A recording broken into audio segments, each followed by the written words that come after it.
Este garoto era o bastardo de uma família real. Desde criança, Johan apanhava dos irmãos por ser fraco. Foi aí que ele aprendeu que a única pessoa em quem podia confiar era em si mesmo. Após reencarnar no corpo de um príncipe bastardo, ele tomou uma decisão: virar um fisiculturista. Treinou correndo quilômetros, comendo quantidades insanas de proteína e praticando artes marciais todo santo dia.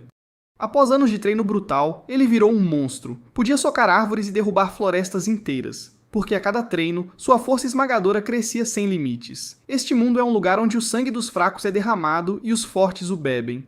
Uma criatura caminha por uma floresta escura. Ela para e começa a pastar algumas folhas. Escondido no mato, um caçador observa. Aquela é sua presa. Ele se lembra de manter a calma e focar no seu treinamento. Com a corda do arco esticada, ele prepara o disparo. Mas bem na hora de soltar, o arco quebra. O barulho repentino assusta o animal. Seu companheiro grita pelo Lord Johan. Ele exige saber por que Johan quebrou o arco em vez de pegar a presa. Johan responde que o arco quebrou fácil demais. Mas o homem argumenta que comprou há apenas uma semana. Ele pergunta por que um nobre como Johan insiste em caçar. Sugere que ele deveria ter aprendido esgrima. O jovem nobre permanece em silêncio. Ele explica que esgrima não dá dinheiro até que você... Então sugere seguirem em frente. Ele precisa de dinheiro para sobreviver neste mundo podre. Seu nome é Johan Eitz, mas antes ele era King Johan. Ele reencarnou neste mundo após um acidente. Embora tenha renascido nobre, é o último na hierarquia da família. Não tem chance nenhuma de herdar nada. De repente, seu companheiro o para. À frente deles, há uma alcateia de lobos. Seu companheiro dispara uma flecha perto de uma das feras. A alcateia se dispersa de medo. Johan observa em silêncio. O mundo em que ele reencarnou é uma era medieval bem realista. Eles encontram uma pilha de corpos. O jovem comenta que nem a morte lhes dá descanso. Seu companheiro pergunta se poderiam ser da aldeia deles. Johan diz que é difícil saber, mas uma coisa é certa: os fracos são apenas presas para os fortes. E para evitar virar presa nesta era, ele precisa de dinheiro. Quando chegou a este mundo, esperava despertar uma habilidade incrível. Percebeu que isso não existia aqui, então mudou seu objetivo. Esse objetivo é dinheiro. Com dinheiro, ele pode deixar este território e fazer qualquer coisa, virar um mercador ou até um fazendeiro livre. Enquanto Johan está focado em seus pensamentos, seu companheiro o chama para ver algo. Ele aponta a erva medicinal que mencionou, a grama do pequeno demônio. É rara e ótima para estancar sangramentos. Johan pega a erva imediatamente, deve ser cara. Ele guarda a planta. De repente, o jovem avista uma bolsa de ervas no chão. Ele diz ao companheiro que ele a deixou cair, mas o homem diz que não é dele. Johan acha impossível, já que ninguém mais vai tão fundo na floresta. O caçador mais velho então percebe algo. Um som repentino ecoa pela mata, assustando ambos. Eles ouvem alguém correndo desesperadamente por ajuda. O latido dos lobos se aproxima, deixando-os em alerta. Então encontram uma criança encurralada numa árvore por uma alcateia. Seu companheiro a reconhece como Del, filha de Robert. Ele se pergunta o que uma criança faz aqui fora. A alcateia se aproxima. Joseph avisa que há lobos demais para lutar sozinho. Sugere recuar para buscar ajuda, mas Johan simplesmente avança contra eles. Seu companheiro avisa que não são lobos comuns. O jovem diz que vai distraí-los para Joseph resgatar Del. Joseph fica sem palavras com a atitude do nobre. Ele não acredita que Johan está se oferecendo como isca para salvar uma simples plebeia. Johan então percebe que este lugar é uma mina de ouro. Ele deveria ter aprendido a caçar mais cedo. Ele conta pelo menos 10 lobos. Calcula que se vender todas as peles, fará uma fortuna. Então ele grita para suas preciosas fontes de dinheiro esperarem por ele. O caçador mais velho não entende nada. Johan saca sua espada. Seu companheiro questiona que tipo de esgrima bagunçada é aquela. Os animais correm para atacá-lo. Ele se move rápido. Um dos lobos salta sobre ele. Ele morde a lâmina da espada. A espada estilhaça após a mordida do lobo. O animal recua com um impacto, surpreendendo Johan. Então outro lobo ataca pelo lado. Ele é rapidamente cercado pela alcateia. Joseph observa a cena chamando por seu lord. Ele grita desesperadamente o nome do Sr. Johan. Enquanto isso, na Vila Baltroden, a família Eitz faz sua inspeção territorial. Os aldeões se curvam enquanto a comitiva passa. Um homem protege uma criança nos braços. Madame Eitz, a concubina, reclama do mau cheiro do lugar. O primeiro filho, Philip Eitz, permanece em silêncio. Gesen Eitz, o lorde do território, também reclama de como o campo fede. Philip informa ao pai que Johan não foi encontrado. Sugere enviar soldados para procurá-lo. Gesen reage com raiva ao ouvir o nome. Ele diz para esquecer o garoto. Não se importa se ele morrer como a mãe. Lord Gesen continua a rir com deboche. Ele para de repente ao avistar algo. Gesen pergunta sobre um grande fardo de feno na entrada da vila. Um aldeão explica que cobriram os rastros do treinamento de Johan. O Lorde zomba. Ele continua a zombar, questionando como um inseto patético poderia treinar. Mas sua expressão muda completamente ao ver o que o feno escondia. Dicen vê a marca de um punho perfeitamente cravada no tronco de uma árvore. Então ele nota várias outras árvores ao redor destruídas da mesma forma. De volta à floresta, Johan está no chão cercado pela alcateia. Um lobo rosna, mas hesita antes de morder. Percebendo que esgrima não é seu estilo, ele joga o animal para longe. Ele então desafia suas adoráveis fontes de dinheiro a atacá-lo. Agora, ele vai lutar do seu próprio jeito. Para não virar presa nesta era de sobrevivência do mais apto, ele precisa de dinheiro. E para ganhar esse dinheiro, ele sabe que deve derrotar a Alcateia que avança. Ele precisa de uma força avassaladora o suficiente para transcender as limitações humanas, e com uma rajada de socos, ele ataca a Alcateia. Joseph observa a cena paralisado. Os golpes atingem os lobos em cheio. Ele lança um para longe junto com outros. Ele agarra outra criatura pelo pescoço e a finaliza com um golpe preciso. O animal cai sem vida no chão. Seu companheiro mal pode acreditar naquela força. Johan fica no meio dos lobos caídos e se pergunta quanto tudo aquilo vale. Johan não teve escolha, a não ser aceitar uma dura verdade. A vida neste mundo não era fácil. Seus irmãos de alto escalão o rotularam como um bastardo sem mãe. Eles o atormentavam constantemente, batendo nele sempre que queriam e ameaçando-o se ele ousasse revidar. Ele logo percebeu o quão impiedoso era este mundo. Ninguém se importaria se ele morresse. A única pessoa com quem podia contar era ele mesmo. Então, ele se perguntou o que precisava para sobreviver num mundo medieval. Felizmente, ele tinha uma vantagem sobre o povo desta era, sua vida passada como estudante moderno. Por causa disso, a mente de Johan guardava conhecimentos que os medievais nem imaginavam. Ele decidiu usar esse conhecimento começando pela ciência do exercício e treino intervalado de alta intensidade. Ele também usou para criar uma dieta nutricionalmente equilibrada com alimentos que outros descartavam como lixo. O jovem criou um regime de treino baseado na ciência moderna e praticou artes marciais de combate próximo, e assim seu treino contínuo se acumulou com o tempo. Após vários anos, seu esforço mostrou resultados.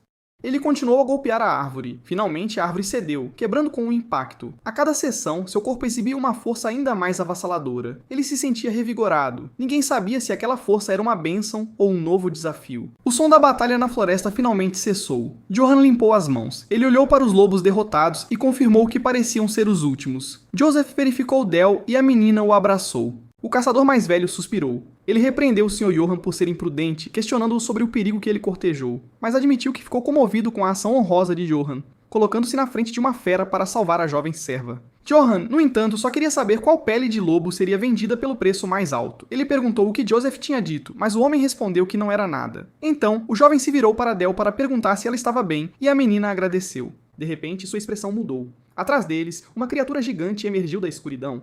Eles se viraram para enfrentar a nova ameaça e a menina cobriu o rosto. A criatura encarou-os diretamente. O monstro gigante rosnou para Johan. Joseph gritou que era um monstro. Ele insistiu para o Sr. Johan correr, alegando que um monstro daquele tamanho exigia um exército inteiro para ser derrotado. Johan apenas perguntou se a criatura era o líder deles. Ele pediu desculpas por matar seus subordinados, explicando que peles de lobo vendiam por um bom preço. A criatura continuou a rosnar. Ele percebeu que o monstro o via como presa. Ele avançou, com a boca aberta para o ataque. Johan disse que não importava o que fosse. Com uma pedra na mão, ele declarou que o couro do monstro valeria ainda mais. Ele atingiu a cabeça da criatura com a pedra. O monstro recuou com o ferimento. Johan reclamou de arranhar o couro, lamentando que o preço cairia. A criatura o encarou com fúria. Ele soltou um uivo que ecoou pela floresta. O uivo da criatura afetou a todos. Eles imediatamente cobriram os ouvidos. Johan também reagiu ao som penetrante. Ele se perguntou o que era aquilo. Percebeu que sua força estava se esvaindo. De repente, uma batalha feroz irrompeu na clareira. Johan caiu no chão completamente desorientado. Sentando-se, ele tentou entender o que tinha acontecido. Ele olhou em volta se perguntando onde estava o monstro, então percebeu que a criatura tinha desaparecido. Ele avistou Joseph e Del deitados no chão. Aproximando-se, viu que estavam todos a salvo. Ele colocou Joseph nas costas dizendo que precisavam voltar rápido antes que outros monstros aparecessem. Ele começou a se afastar da cena. Enquanto caminhava, ele lamentou não ter conseguido levar as peles de lobo que queria tanto. A noite continuou na floresta silenciosa. Ao se aproximar, notou que a vila ainda estava iluminada. Ele se perguntou se todos estavam procurando Del, esperando ganhar pontos com o pai dela. Ele imaginou seu pai nomeando o sucessor por derrotar uma alcateia, mas descartou a ideia, esperando que pelo menos o nomeassem para a guarda para não ter que se preocupar com comida. De repente, ele parou ao notar algo. Uma tocha iluminava a escuridão à frente. Ele encontrou a comitiva de inspeção de seu pai bloqueando o caminho. Johan não entendia o que estava acontecendo. Philip Eitz grita o nome de Johan. Ele exige furiosamente saber por que Johan perdeu a inspeção do pai. Johan de repente percebe que esqueceu completamente o compromisso. Gesen Eitz cavalga para mais perto chamando Johan de bastardo imaturo. Ele desmonta plantando os pés firmemente no chão. Segurando a inconsciente Del, Johan tenta explicar sua ausência ao pai, mas Gesen manda ele calar a boca. Gesen levanta seu machado. Ele ameaça esmagar o crânio de Johan por ousar ignorá-lo. O jovem encara o chão por um momento, então ele olha para cima. Johan declara que não perdeu a inspeção de propósito. Ele estava salvando pessoas na floresta. Um homem da multidão corre para frente reconhecendo a pequena Del. Ele abraça a criança, grato por ela estar a salvo, dizendo que procurou por ela em toda parte. O homem continua abraçando Del, repetindo o quão feliz está por tê-la encontrado.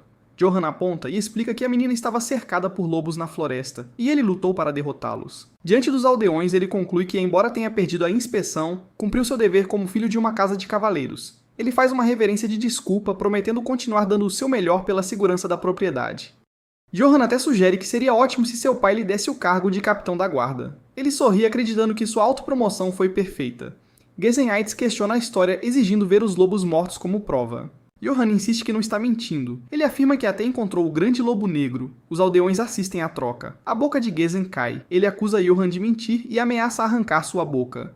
Johan pede um duelo concordando em provar suas habilidades. Ele se vira percebendo que não tem outra escolha. Gezen aceita com um sorriso, dizendo que verá o quão habilidoso o garoto realmente é. Ele ordena que Johan saque sua espada para um duelo apenas com armas. Johan encara de volta, repetindo a pergunta sobre lutar com uma arma. Ele percebe que seu pai nunca o ensinou a usar uma. Pai e filho se enfrentam no centro da arena. Gezen ordena que ele saque sua espada. Johan revela o punho de sua espada quebrada. Gezen então ordena que Philip empreste sua lâmina a Johan. Philip se aproxima, aconselhando Johan a implorar por perdão. É a única maneira de sair vivo. Johan recusa. Ele insiste que não fez nada de errado e um homem não foge. Ele empurra o irmão, agarra a nova espada e se prepara para o duelo. Gezen ajusta seu capacete para o combate. Enfrentando o pai, Johan foca determinado a provar seu valor. Ele avança para o ataque. Gezen observa com olhos arregalados. Johan se move com força avassaladora. Sua espada atinge o machado de Gezen de frente. A lâmina estilhaça com o impacto. Um fragmento voa, atingindo Johan na cabeça. Gezen cai para trás, ainda segurando sua arma. Ele encara o filho com os dentes cerrados. Gezen avança com o machado, chamando Johan de parasita. Johan se inclina para trás com a força do golpe. Philip declara que ele insultou o Lorde. Um aldeão comenta que Gezen realmente pretende matá-lo. Gezen ataca novamente, gritando que nunca ensinou esgrima a Johan, porque ele é inútil. Ele pressiona o ataque, alegando que Johan nunca o superará. Gezen grita que a propriedade é dele, e ninguém, nem mesmo o imperador, pode tirá-la. Johan encara de volta, enquanto o sangue escorre pelo seu rosto. O sangue do ferimento na testa escorre para seus olhos. Philip grita o nome de Johan. Gezen ataca com o lado do cabo do machado em direção ao rosto de Johan. A multidão observa. Johan bloqueia o golpe com o punho da espada que começa a rachar sob a força. O punho estilhaça em pedaços. Ele olha para o pai e admite a derrota. Johan se ajoelha diante de Gezen, com fragmentos de espada espalhados ao seu redor. Gezen se aproxima e diz para ele conhecer seu lugar. Ele ameaça Johan, dizendo que se o vir novamente, ele realmente esmagará seu crânio. Gezen se vira e vai embora, abandonando Johan ajoelhado sozinho na arena. A multidão o cerca e um aldeão chama seu nome. Longe, numa igreja, uma voz declara que as ações do Sr. Gezen foram injustas. Lá dentro, Johan diz ao orador para baixar o tom, mas o padre grita que não se importa, pois é do Vaticano. Ele continua questionando como Gezen pôde tratar o próprio filho daquela maneira. Johan, com a cabeça enfaixada, insiste que está vivo e bem. O padre reclama que aquilo foi ridículo. O jovem desvia o olhar. Ele se encosta numa mesa, lamentando. Mesmo nunca tendo aprendido esgrima, ele não percebeu que era tão impotente. O padre o consola explicando que faz sentido ele ter perdido. Gezenkaitis é calejado em batalha e herdou as técnicas da família. Ele conta um boato de que o Sr. Aitis uma vez matou 300 soldados sozinho numa propriedade vizinha, impressionando Johan. Johan comenta sobre a importância da técnica. Ele acrescenta que achou que poderia derrotar o pai, já que enfrentou um lobo negro massivo. O padre se virou bruscamente para ele. Ele agarra Johan exigindo saber se é verdade que ele viu um lobo negro na floresta. Johan confirma a história acrescentando que Joseph e Del também viram. O padre reage com alarme. Johan pergunta qual é o problema com o lobo. O padre se vira puxando um livro de uma prateleira. Ele o abre na frente de Johan.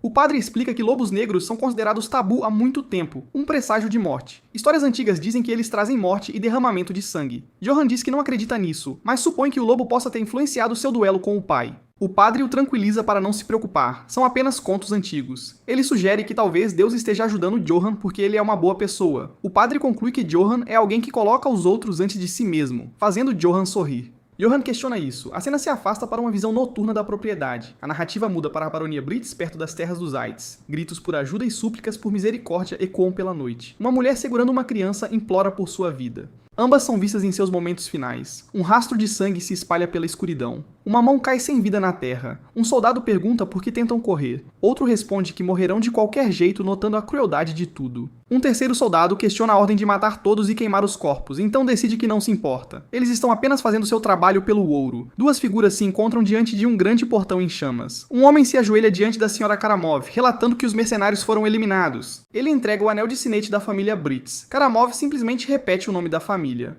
Ela comenta que tinha grandes expectativas para Brits, mas ele não durou 2 ataques. Karamov então se apresenta como a espada do Santo Império e representante de Sua Majestade Imperial. Como a coletora de selos, ela decreta que punirá todos os nobres corruptos de acordo com os desejos do imperador. Ela promete que todos que estiverem com o imperador serão recompensados com ouro e honra. Karamov aponta para frente ordenando que suas tropas matem, saqueiem e queimem tudo. Seu exército avança declarando que o estado de AIDS está... Num campo de batalha, duas figuras trocam golpes de espada. Lâminas se chocam perigosamente perto do capacete de um guerreiro. Um cavaleiro de armadura completa bloqueia um ataque. Seu oponente encapuzado revida. As espadas se travam violentamente. Um movimento rápido arranca o elmo do guerreiro encapuzado. Sangue espirra na escuridão. O capacete vazio rola pelo chão de pedra, revelando o rosto ensanguentado do homem. Seus olhos se abrem de repente. Johan dá um pulo na cama ofegante. Ele está sozinho em seu quarto. Com a mão no rosto, ele se pergunta se foi apenas um sonho. Então a ficha cai. Ele tem o mesmo pesadelo há dias, desde que viu aquele lobo negro. Ele se lembra do velho aviso. O lobo é um antigo presságio de infortúnio. Sua própria existência era um mau sinal, um que espalhava sangue e trazia morte. Ele lembra que os padres até chamavam de sinal da morte, mas Johan descarta o pensamento. É apenas uma lenda, ele diz a si mesmo. Ele não machucou o lobo, então a memória de encontrar a criatura na floresta retorna. Ele jogou uma pedra bem grande nele. Afastando esses pensamentos inúteis, ele decide ir treinar. Ao anoitecer, Johan treina sozinho numa colina. Uma voz o chama de pirralho inútil. Ele se vira, 2 homens se aproximam, lembrando-o do aviso de seu pai para manter um perfil baixo. Eles o provocam com escárnio, perguntando se cortar lenha o dia todo realmente o torna mais forte. A zombaria continua. Quebrar troncos é um truque barato para alguém como ele, dizem. Um zomba de seu sonho de entrar para a guarda, insistindo que seu pai nunca nomearia um lixo como ele. Ele termina dizendo que seu pai só o usaria para rachar seu crânio e dar de comer aos porcos. Com um único soco, Johan oblitera completamente o tronco de madeira à sua frente. Os 2 homens encaram, olhos arregalados, bocas abertas. Ele se vira para o toco de árvore lascado, depois volta para os homens. Ele os convida a chegar mais perto e repetir o que acabaram de dizer. Eles recusam e fogem, gritando que contarão tudo ao pai de Johan. Ele os observa ir embora, murmurando que são idiotas patéticos por não se preocuparem com seus próprios futuros. Ignorando-os, ele volta ao treino. Outra voz confirma que o que disseram é verdade. Philip se aproxima, avisando a Johan que o pai não pretende lhe dar cargo algum. Johan responde que já suspeitava. Considerando que ainda não o mataram, poderia ser pior. Philip pergunta se ele está decepcionado, mas Johan diz que achará outro jeito de viver. Então Philip revela. O pai tem medo dele. Johan para o soco no ar. O jovem se vira para o irmão. Philip explica que a força inegável de Johan é uma ameaça ao pai. Ele quer filhos obedientes como Philip, mas Johan insiste em viver pelos próprios princípios. Philip conclui que o pai acredita que a força de Johan um dia tirará tudo dele, assim como ele tirou tudo do avô. Johan se vira com um sorriso, chamando tudo aquilo de um absurdo. Philip ordena que um servo traga o que pediu, e o homem obedece prontamente, abrindo um grande saco de pano. Johan encara o conteúdo, perguntando o que é. Dentro há um sobreveste, uma espada longa e uma couraça reserva.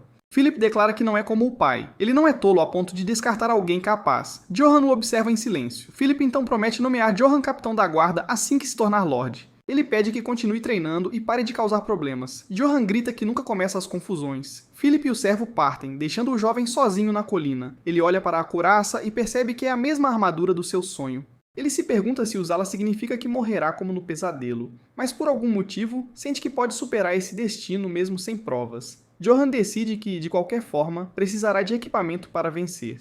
Ele veste a couraça e a capa, ajustando tudo ao corpo. Uma risada ecoa à distância enquanto o sol se põe. Numa taverna, um homem insiste que diz a verdade, mas outro o acusa de inventar histórias. O primeiro conta como Sir Johan matou lobos e sacou a espada só para salvar Del e Joseph, chamando-o de um verdadeiro modelo de cavaleiro. 2 homens concordam que Johan é bem mais nobre que Lord Gazon, enquanto um vulto encapuzado ouve por perto. Outro aldeão acrescenta que Johan deveria ter cortado a cabeça de Gazon naquele dia. Joseph chega ao bar e anuncia que a bebida é por sua conta. O encapuzado pergunta o motivo. Joseph levanta a caneca, propondo um brinde a Sir Johan por salvar sua filha, Del. Um dos homens se vira para o estranho, perguntando quem ele é, pois já o viu por ali antes. O encapuzado apenas aponta que eles estavam falando mal do Lorde na frente de um completo desconhecido. O aldeão o encara. O estranho comenta que os locais não parecem temer nada. O homem encapuzado diz que achou a história interessante. Ele exige que contem mais, assustando os aldeões. Ele especifica que quer saber mais sobre Johan's Heights. Longe dali, Johan caminha pela vila à noite. Ele sonha com a promessa de Philip de torná-lo capitão, acreditando que seu caminho de ouro finalmente chegou. De repente, Johan para e olha para o lado. Ele vê um bêbado sentado no chão. Decidindo que, como futuro capitão, não pode ignorar um cidadão, Johan se aproxima. Ele oferece levá-lo para casa para não pegar um resfriado. De repente, sente algo gelado no pescoço. Uma adaga está pressionada contra sua garganta. Ele olha para cima, tentando entender o que acontece. Pensa se Gazon enviou o assassino, mas descarta a ideia. Considera a madrasta ou até Philip. Não consegue adivinhar quem o enviou. Johan pergunta ao atacante o que ele quer. Achando que é dinheiro, oferece tudo o que tem em troca da vida. Mas o encapuzado diz que já tem dinheiro de sobra. O vulto o chama pelo nome e diz que fará uma pergunta. Ele avisa. Se a resposta não o agradar, sua garganta será cortada ali mesmo. Johan fica chocado com a condição, percebendo que uma resposta errada significa a morte. Ele se recompõe, determinado a dar a resposta perfeita para sobreviver. O homem anuncia que o interrogatório começa. Johan se prepara. O encapuzado comenta sobre o físico de Johan e pergunta se ele é realmente filho de Gazon. Johan fica surpreso com a pergunta, dado o risco de morte. Ele range os dentes, sem saber como responder. Finalmente, Johan diz que, às vezes, um leão pode nascer da linhagem de um porco. O encapuzado permanece em silêncio. Johan se pergunta se deu a resposta errada. O capuz do homem se move levemente. De repente, ele explode em risadas. Ele afirma que a resposta o agradou, mas recusa o pedido de Johan para ser solto. O vulto declara que ele agora lhe pertence. Johan não entende o que isso significa. Aquele homem é Cagal, o maior assassino do Império e mestre de venenos da Guilda Nasus. Ele aperfeiçoou sua esgrima através de incontáveis mortes, sendo conhecido como a Serpente Venenosa. Mas Cagal tinha um problema, ele não conseguia encontrar um sucessor para herdar sua técnica. Procurou por toda parte, mas só achou gente incapaz. Alguns mostraram potencial, mas foram derrotados. Um se recusou a aprender as habilidades de um assassino, preferindo a morte a manchar sua honra. Cagal realizou seu desejo. Mais de 30 herdeiros de famílias nobres morreram em suas mãos. Impaciente, ele visitou a bruxa do Império. Uma voz o chama de Serpente Venenosa, aquele que concede mortes pacíficas a todos. A bruxa revela que o discípulo que ele busca reside no castelo de Aites, um dos filhos daquele lorde. Cagal questiona se seu sucessor estaria num lugar tão esquecido.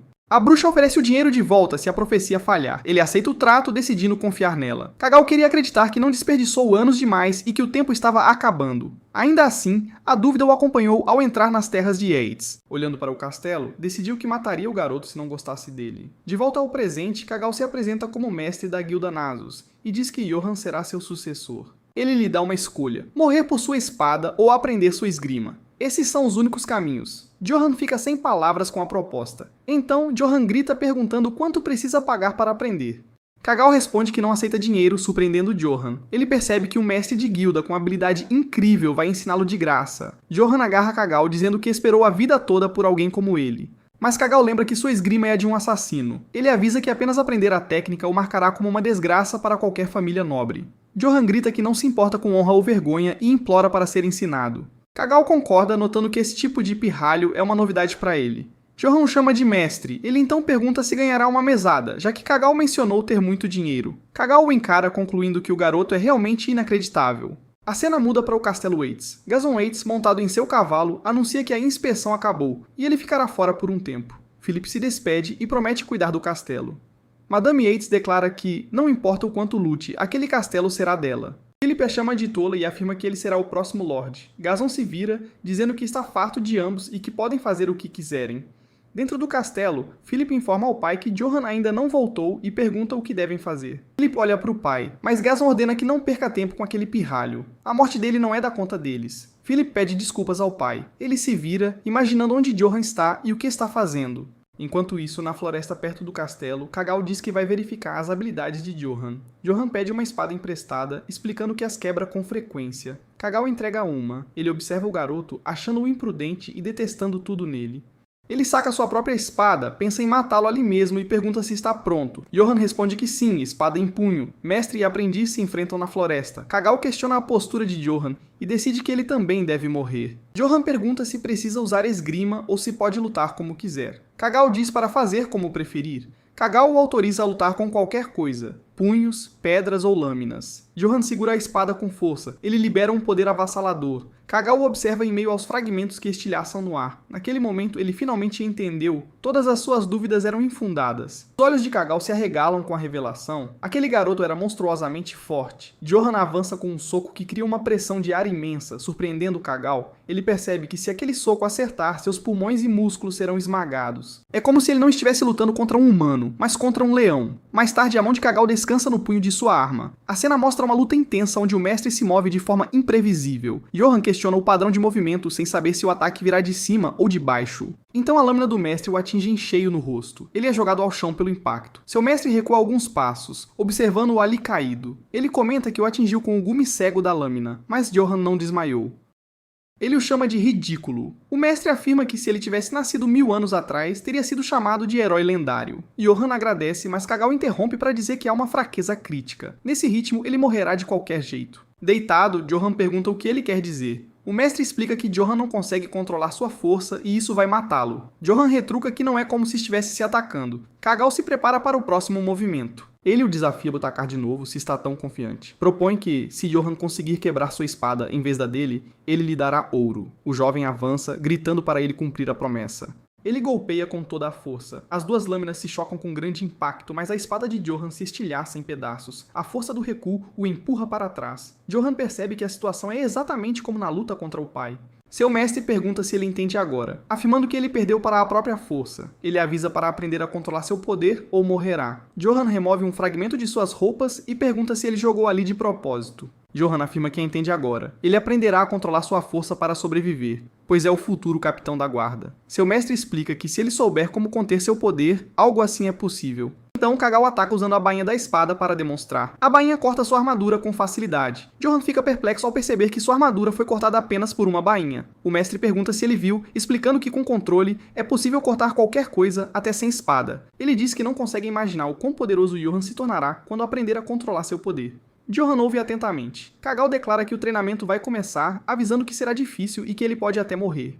Ele pergunta se o jovem está pronto. Com um sorriso, Johan grita que sim. A cena muda para uma vila com um castelo ao longe. Johan caminha pelas ruas. Depois de um tempo, ele aparece com o rosto machucado. Ele reflete que finalmente está aprendendo a se conter, mas se pergunta quando aprenderá a esgrima de verdade. Johan se vira com um barulho, imaginando o que é. Ele vê um grupo de soldados e questiona se são elfos. Aproximando-se, ele pergunta quem são, mas um ordena que ele saia de uma área restrita imediatamente. Johan aponta para o elfo, perguntando quem ele pensa que é para dar ordens. O soldado pergunta quem Johan pensa que é. Ele se apresenta como membro dos Lobos de Akaten, os mercenários de elite do Império. O jovem se empolga ao ouvir que são mercenários e pergunta sobre o pagamento. Dois respondem que recebem 2 moedas de ouro por um único trabalho, um valor incomparável ao salário de um capitão da guarda.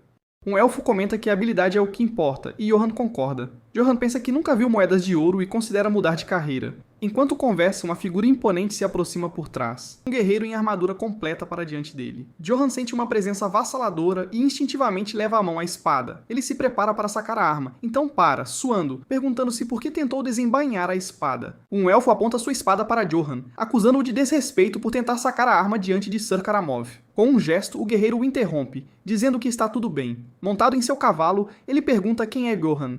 Johan permanece em silêncio por um momento. Cercado pelas espadas dos outros soldados, ele se apresenta como Johan da Casa Eitz. O guerreiro alcança seu elmo. Ele o remove, revelando ser Karamov, um cavaleiro da guarda imperial do Santo Império. Johan percebe que instintivamente colocou a mão na espada. Ele nunca sentiu nada assim antes, nem enfrentando o Lobo Negro ou quando o pai tentou matá-lo. Sua intenção assassina é sufocante, é como ser uma presa diante de um predador implacável. Karamov apenas ordena que ele saia do caminho. Ele permanece paralisado sob a pressão. Finalmente consegue se mover para o lado. Os elfos comentam como Johan parece assustado. Enquanto partem, um o avisa para ter cuidado na próxima vez, se houver uma próxima vez.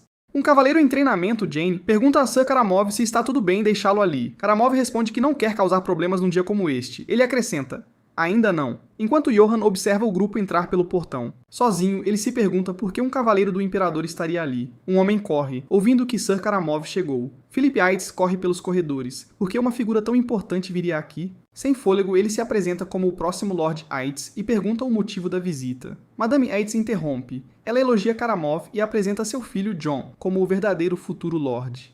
Ela continua dizendo que, se soubesse de sua existência, teria se casado mais tarde. Ela o convida para entrar no castelo. Karamov a ignora e continua andando. A madame o chama sem resposta. Ele deixa o elmo de lado. Sentado num trono, Karamov pergunta onde está Gazon. A família Yates observa de baixo. Philip o repreende. É impróprio tratar Lord Gazon dessa maneira. Mas Madame Yates argumenta. Como o maior cavaleiro do Império, ele pode fazer o que quiser.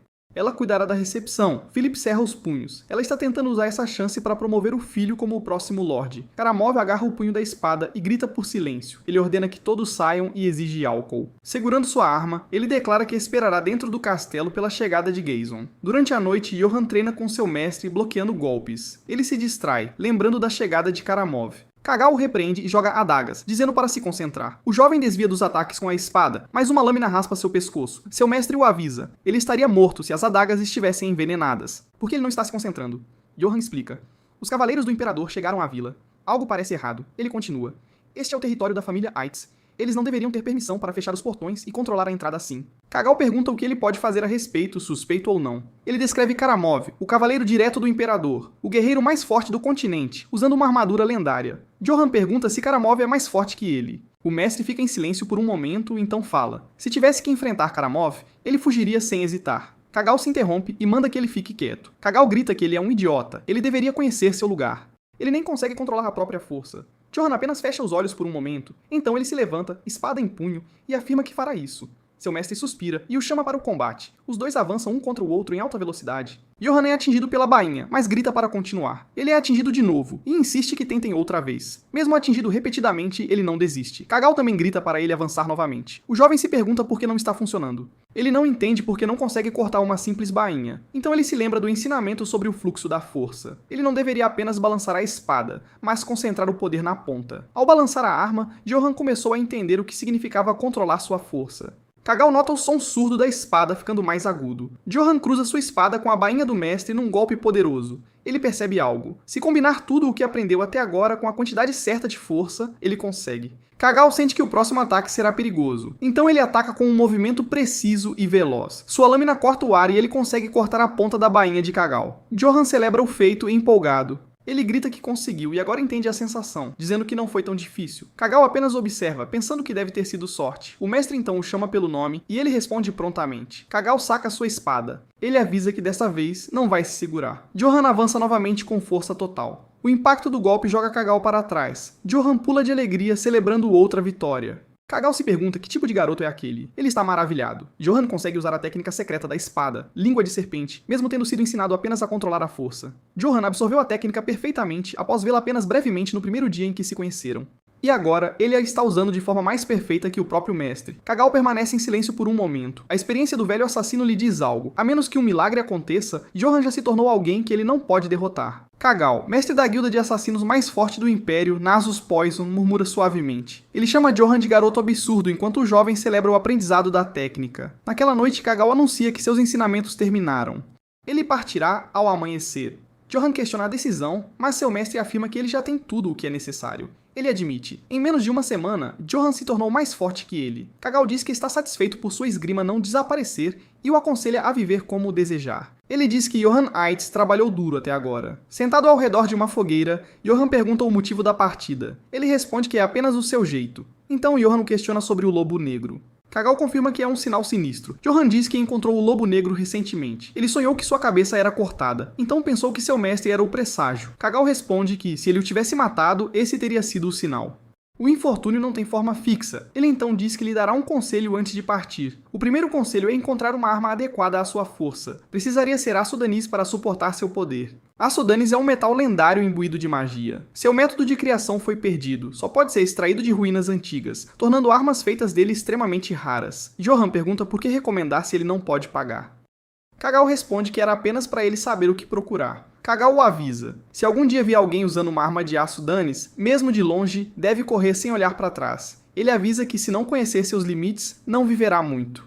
Johan concorda em se lembrar disso. O mestre se levanta para partir. Johan pergunta se ele já vai. Kagao o aconselha a não lutar contra oponentes que não pode vencer e a usar todos os meios necessários para matar, se preciso. Ele afirma que se Johan seguir essa regra, provavelmente não morrerá, e como conselho final, pede que ele não morra. Johan observa seu mestre se afastar pela floresta escura, lembrando de suas palavras sobre fugir ou matar, e finalmente, que ele deve sempre sobreviver. Johan promete que se lembrará daquelas palavras. Enquanto isso, no castelo Yates, Madame Yates pergunta a Karamov se o álcool o agrada. Ele responde que a bebida tem gosto de urina podre e ordena que ela a leve embora. Ela então quebra a garrafa com o leque. Comenta que era uma bebida cara que ele não gostou. Madame Yates diz que a única bebida melhor está no quarto de Lord Gaysen. Sugere que ele vá para um quarto mais confortável, pois deve estar cansado da viagem. Ela continua dizendo que o quarto de Lord Gazin é muito confortável, ele não vai se decepcionar. Então sugere que os dois poderiam se divertir juntos. Karamov simplesmente ordena que ela desapareça. Madame Yates insiste. Lord Gazin chegará tarde e eles não têm muito tempo.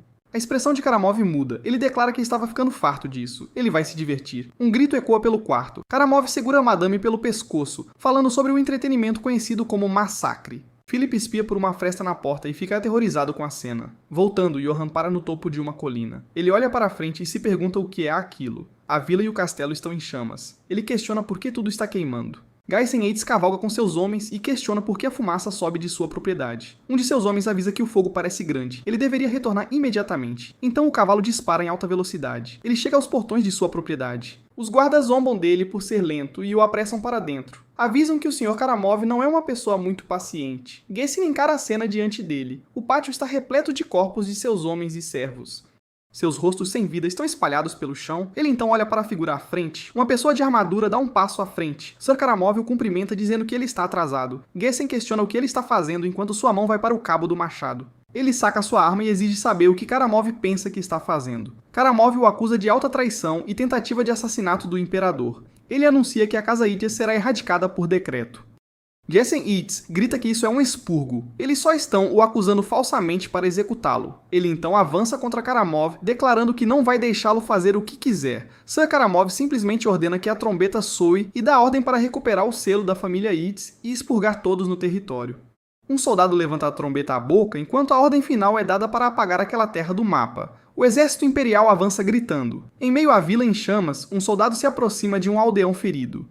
O homem ajoelhado no chão o chama de bastardo cruel. Então o soldado pergunta se é tão difícil dizer onde o filho daquela porca está escondido. Ele decide enviá-lo para o seu deus, mas no momento em que ataca, Johan Yates aparece para bloquear o golpe. O jovem corta o soldado com sua espada. O aldeão observa o sangue espirrar. Ele olha para cima e reconhece seu salvador como Lord Johan. Johan o ajuda a levantar e pergunta o que está acontecendo. O homem responde que as tropas imperiais estão matando cada aldeão que vêm.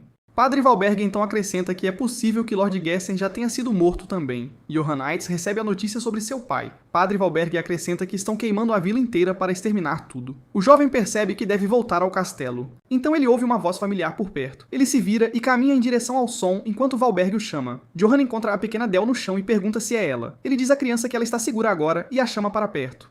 De repente, percebe um perigo iminente. Del aponta para trás dele, gaguejando que seu pai foi atingido. Johan se vira para olhar. O pai que antes protegia e sorria para sua filha está agora caído no chão, sem vida. Johan vê os corpos de mais aldeões ao seu redor. A família que antes o cumprimentava alegremente está agora morta no chão. Os homens com quem ele bebia e ria também foram mortos. Ele range os dentes. Del se agarra à sua capa. Johan diz a Del que é perigoso ficar sozinha e para ficar com o padre Valberg. A menina concorda. Então ele se vira e caminha em direção às chamas, enquanto Valberg pergunta para onde ele vai. Valberg, segurando Del, grita que ele não deve ir e precisa fugir. Johan para de andar ao ouvir seu nome ser chamado. Ele olha para um estandarte imperial com uma cabeça empalada no topo. É a cabeça de seu pai, Gaysen Yates. Uma placa de madeira anuncia que o duque Gaysen Yates foi executado por traição contra o imperador. Avisa que qualquer um que pegar seu corpo será punido pelo mesmo crime. Assinado por Karamov, um soldado próximo o reconhece. Ele pergunta se ele não é o filho do bastardo. O homem zomba pensando que ele tinha fugido. Ele pergunta se ele voltou para morrer. Johan saca sua espada em um movimento rápido. Ele corta o mastro do estandarte que cai no chão e é pisoteado. O soldado grita para os outros não ficarem parados e o matarem agora. Johan encara a todos, então ele avança e derruba os soldados. O último soldado cai no chão. Johan fica sozinho em meio à destruição de sua vila. Ele se pergunta por que está fazendo isso e por que está voltando ao castelo.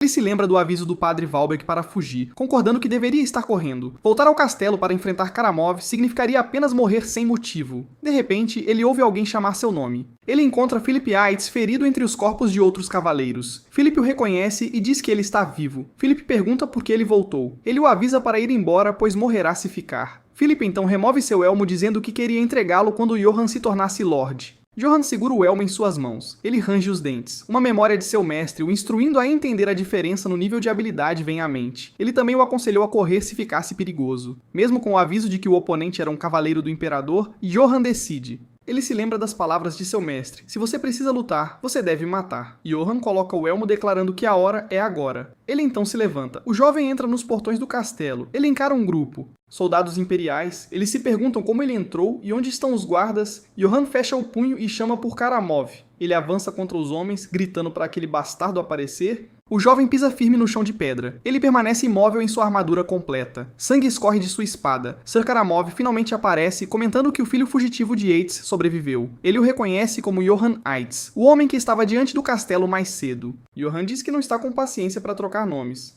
Johann apenas manda Karamov pensar nele como um homem muito irritado. Karamov diz que ele deveria ter continuado correndo para viver, achando que ele não se importa com a própria vida. Karamov então aceita um confronto iminente. Com a espada na mão, ele desafia Johann a atacar se quiser morrer. Johann responde que não precisava dizer isso. Era exatamente o que ele pretendia fazer de qualquer jeito. Johann avança. Sua espada colide contra a de Karamov em meio às chamas. As lâminas se pressionam. Johann tenta um golpe lateral, mas Karamov bloqueia o ataque com sua força bruta. As espadas deslizam uma contra a outra. Karamov então o desarma com um golpe poderoso. A espada de Johann voa longe, e ele salta para trás para desviar. Ele aterrissa e se prepara de novo. Karamov diz que isso é divertido. As espadas de Johann se quebram repetidamente em vários pedaços. As lâminas flutuam no ar ao redor dele. Johann observa os fragmentos da arma. Karamov avança e ataca com sua espada. O golpe desce em um arco largo. Um pilar de pedra é cortado ao meio. Karamov acha a situação interessante. Ele comenta que Johann é muito mais forte do que Brits jamais foi.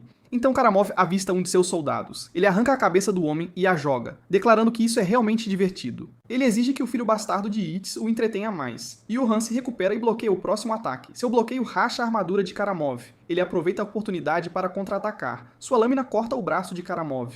Karamov recua alguns passos. Os dois se encaram à distância. Karamov olha para o braço, questionando como Johann conseguiu cortar sua armadura de aço Danis. Karamov observa o dano em sua manopla. Johann aperta o cabo de sua espada. Karamov considera impossível para um humano danificar o aço Danis e questiona sua identidade. Então o jovem levanta sua espada novamente para atacar. As lâminas se chocam com força. Karamov se surpreende com sua força, mas Johann continua o ataque com um golpe descendente. Karamov bloqueia o ataque com sua espada. Ele pressiona com outro golpe poderoso. Karamov o julga um bruto com força que só balança a espada assim igual, tal da espada sem técnica. Ele se prepara para um contra-ataque. Ele desvia o golpe de Johann para o lado, então Karamov avança com uma estocada.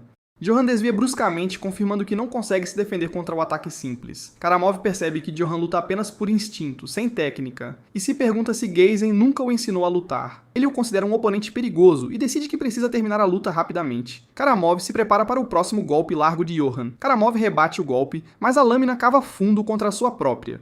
Com as duas mãos, Johann empurra a espada para frente, mas Karamov consegue desviar o golpe. O jovem o desafia a atacar, afirmando que a cabeça de Karamov vai rolar. Karamov então percebe algo inesperado no movimento de Johann. Johann consegue segurar a lâmina de Karamov com as próprias mãos. Uma forma de serpente emerge de seu braço. Ele então atinge o rosto de Karamov com um soco direto. O golpe o joga para trás com força. O impacto destrói parte de sua armadura. Karamov cospe sangue. Sua espada cai e atinge o chão de pedra. Ele recua, segurando a boca. Então ele reconhece a técnica como a esgrima de assassinato de Kagall. Ele percebe que Johann Yates estava escondendo sua verdadeira habilidade. Seus olhos se arregalam. Ele se amaldiçoa por baixar a guarda. Seu corpo se curva para frente enquanto mais sangue sai de sua boca. Uma poça se forma no chão. Ele se endireita e encara Johann. O jovem o observa atentamente. Johann remove seu elmo e então pergunta por que ele fez tudo aquilo. Karamov responde que tudo foi por sua majestade imperial. Ele explica que o império está instável. Então sua majestade sacou a espada imperial para corrigi-lo. A espada conhecida como Mavikara é mencionada por ele. Karamov se apoia em sua espada tossindo enquanto Johann está diante dele. Então Karamov começa a rir e declara que está comovido com Johann Yates. Ele diz que por décadas lutou contra incontáveis cavaleiros, mas nunca encontrou ninguém tão forte. Karamov o convida para ir com ele ao Império. Ele afirma que sua majestade precisa de talentos fortes como ele agora. Ele promete ouro infinito, glória e vastas terras férteis. o próprio imperador o nomeará um cavaleiro imperial. Ele o encoraja a se tornar a espada do imperador. Johan permanece em silêncio diante da oferta de ouro infinito. Ele vira o rosto, ele olha para cima e diz que essa era a vida com que sonhou um dia. Mas agora ele não sente nada, então ele simplesmente recusa. Karamov questiona o que ele disse. Johan o confronta por matar sua família e também servos inocentes que não fizeram nada de errado. Karamov repete a palavra servos, então questiona se ele está rejeitando sua oferta por causa de servos. Ele range os dentes. Então Karamov grita perguntando quem se importa com a morte deles e os chama de insetos. Karamov declara que os fortes bebem o sangue dos fracos, e essa é a lei do mundo. Johan permanece em silêncio diante de suas palavras. Ele fecha o punho e pede desculpas ao seu mestre, dizendo que não consegue controlar sua força. O jovem então avança e atinge seu rosto com um soco. O impacto do golpe atinge a cabeça de Karamov. Johan mantém o punho fechado. Ele ataca novamente gritando sobre ser pelo imperador. O segundo soco atinge o lado da cabeça de Karamov. Ele continua o ataque, gritando sobre vidas inúteis. O olho de Karamov reflete o golpe que se aproxima. Johan grita perguntando o que o faz pensar que ele é tão grandioso. Ele então exige saber quem lhe deu o direito de julgar quem vive e quem morre. Johan desfere um soco final no rosto de Karamov. Seu olho se arregala com o impacto. Sangue jorra de seu rosto. Sua mão treme no chão. Johan abaixa seu punho ensanguentado. Ele fica sobre o corpo caído de Karamov, então se vira para ir embora. Karamov o chama de tolo. Ele diz que deveria ter aceitado sua oferta. E agora é tarde demais, para aquele que quebrou a espada do imperador. Agora só conhecerá o sofrimento daqui em diante. Johan o encara enquanto o dedo de Karamov cai sem vida. Seu corpo então se dissolve. Johan reflete que, para sobreviver em um mundo que aceita a morte, tudo o que ele pensava era em dinheiro. Mas agora ele fecha o punho. Todos no território foram massacrados e sua família e vizinhos foram mortos e queimados. Mesmo que o mundo inteiro se torne seu inimigo, ele caminha entre os corpos, pois só fez o que precisava ser feito. Ele nunca se arrependerá do que fez, não importa o que digam, pois esse é agora o jeito que ele vive. Os portões da fortaleza rangem ao abrir sob o céu noturno. Um guarda limpa o caminho. Jane e sua comitiva de elfos entram no pátio. Ela se vira para um soldado ferido, perguntando uma última vez se seu relatório é verdadeiro. O soldado jura que não há mentira em suas palavras, implorando para que ela acredite nele. Ele relata como o homem invadiu a área e espancou cada soldado. Então, com as próprias mãos, tirou a cabeça de Sir Karamov. O soldado conclui que essa foi a última vez que viram Sir Karamov. Jane olha para os corpos no chão e pergunta por que o cadáver dele não está lá. Ela exige saber como pode acreditar em tal história sem provas. O homem responde que também não entende essa parte, mas viu acontecer. Outro elfo se aproxima, informando a mestra Jane que o grupo de perseguição está pronto. Ela confirma que estará lá em breve. Jane caminha pelo pátio. Ela fica diante de suas tropas, então dá a ordem para caçá-lo e matá-lo. Jane anuncia que o alvo é Johan Eitz. Johan corre pela floresta enquanto o sol se põe.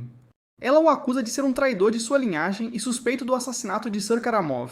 O jovem continua fugindo pela floresta carregando Philip em seus ombros. Jane grita para seus homens caçá-lo, matá-lo se necessário, mas trazê-lo de volta. Soldados o cercam na floresta escura. Um elfo cai sob sua espada. Johan abre caminho entre as tropas. A comandante avisa que ele pode rasgar o aço Danis. Nunca o enfrentem sozinhos. Tratem isso como uma caçada a dragão. Ela ordena que todas as estradas territoriais sejam fechadas para persegui-lo implacavelmente até que ele quebre. Seus soldados reagem à notícia da morte de Sir Karamov. Jane mantém seu olhar firme. Ela declara que devem trazer a cabeça daquele bastardo para sua majestade. Uma memória de Philip ferido surge, dizendo para ele ouvir com atenção. Ele o instrui a ir ao seu estábulo, pegar um cavalo de guerra e fugir, insistindo que ele deve sobreviver a todo custo. Ainda carregando Philip, Johan chega ao estábulo, exausto, pensando que era o fim. Ele olha por cima do ombro, ofegante. Esconder o corpo de Karamov não causou o caos esperado. O grupo de perseguição se moveu mais rápido do que ele previu. Ele decide continuar carregando Philip, usando a armadura como escudo até perdê-los completamente. Ele luta para ficar de pé e se prepara para seguir em frente. Ele abre a porta do estábulo. Lá dentro, ele reconhece o cavalo de guerra de Gazen. Johan agradece ao seu irmão. Ele acaricia o cavalo dizendo que com sua ajuda, ele pode conseguir descansar um pouco. Ele decide dar um nome ao animal. O cavalo o encara. Ele o chama de Philip.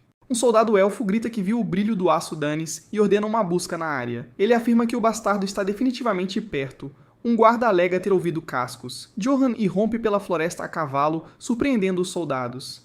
Ele se agarra ao corpo em seus braços enquanto avança. Um soldado o identifica como Johan Eitz e grita que ele está escapando a cavalo. Ele cavalga rapidamente para a escuridão da floresta. O comandante elfo ordena que seus homens o derrubem. Não o deixem escapar. Soldados disparam bestas contra ele. Flechas atingem a armadura do corpo que Johan usa como escudo. Ele desaparece entre as árvores iluminadas pela lua. Johan cavalgou pela noite, perdendo rapidamente o grupo de perseguição. Ele alcançou as profundezas da Floresta Negra. Ele para, dizendo que, embora Philip fosse um homem distorcido, deixá-lo sem sepultura parece errado. Johan olha para trás. Ele nota a armadura de Philip, comentando que parece cara.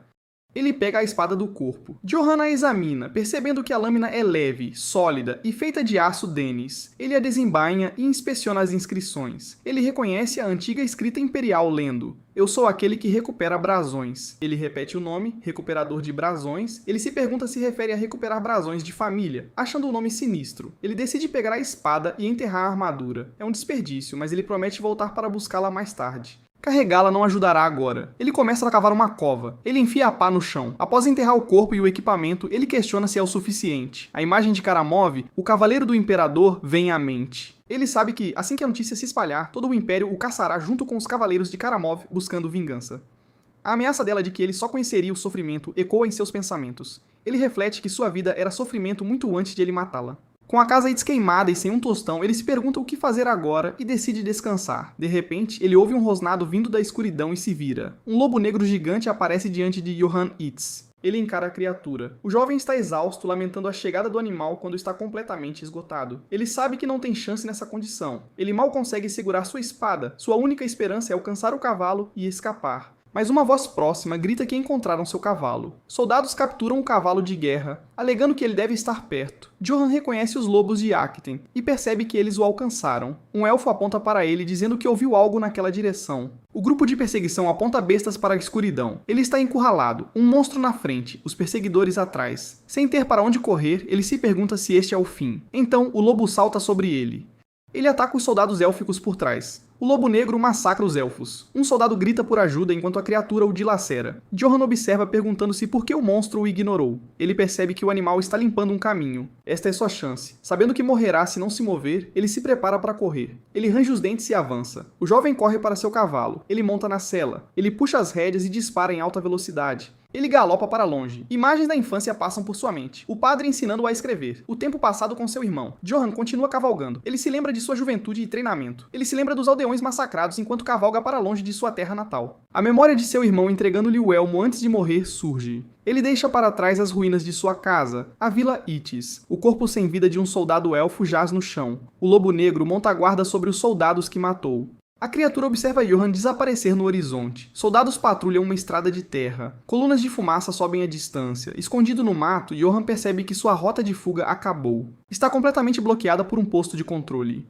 Ele se encosta em seu cavalo, totalmente exausto. Ele não comeu nem dormiu direito desde que escapou. Por 3 dias seguidos, o jovem foi caçado impiedosamente pelos soldados de Akten. Johan perdeu a conta de quantas vezes quase morreu defendendo-se contra ataques em grupo. Ele atingiu seu limite. Ele mal tem força para levantar sua própria espada. À distância, mais guardas bloqueiam a única saída. Ele não tem mais para onde ir. Agachado, ele continua observando os soldados se movendo ao longo do caminho. De repente, uma caravana de mercadores com uma escolta armada aparece na estrada. Uma ideia lhe ocorre. Johan decide que vai se disfarçar de mercador. Ele usará o grupo para passar pelo posto de controle sem levantar suspeitas. Na caravana, um homem se dirige a Sir Eldens da Katana Trading Company. Eldens pergunta o que é aquilo. O mercenário ao lado dele aponta nervosamente para a estrada. Um cavaleiro fortemente armado aparece diante deles. Khan, o líder mercenário, sugere que se preparem para uma luta. O mercenário Gamson questiona por que estão tão preocupados com um único cavaleiro. Goran diz para ele olhar de perto. O homem usa armadura de placas completa e monta um cavalo de guerra. Além disso, ele está usando um elmo de placas e uma couraça de metal. Khan agarra a cabeça de Gamson, ordenando que olhe para a espada na cintura do cavaleiro. O cabo da arma revela que foi forjado em aço danis. Poderia cortar a armadura deles facilmente. O jovem mercenário ainda duvida que possam perder, já que são 9. Um dos homens o empurra para o lado, irritado por não conseguir pensar direito com ele por perto.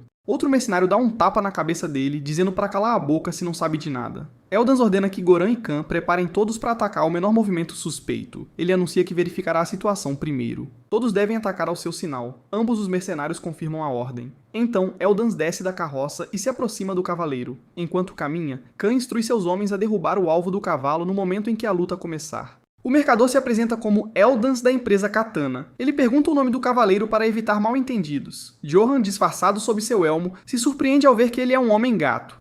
Eldens observa seus mercenários prontos para o combate. Johan sente a desconfiança. Ele decide que precisa fazer o Homem-Gato baixar a guarda. Então ele se apresenta como Johan e explica que sua aparência se deve a um ataque de bandidos. Ele pede a Eldens que diga aos seus homens para não atacá-lo. O mercador pede desculpas. Ele justifica dizendo que, como vendedor, deve estar sempre preparado para o pior. Johan diz que entende a situação.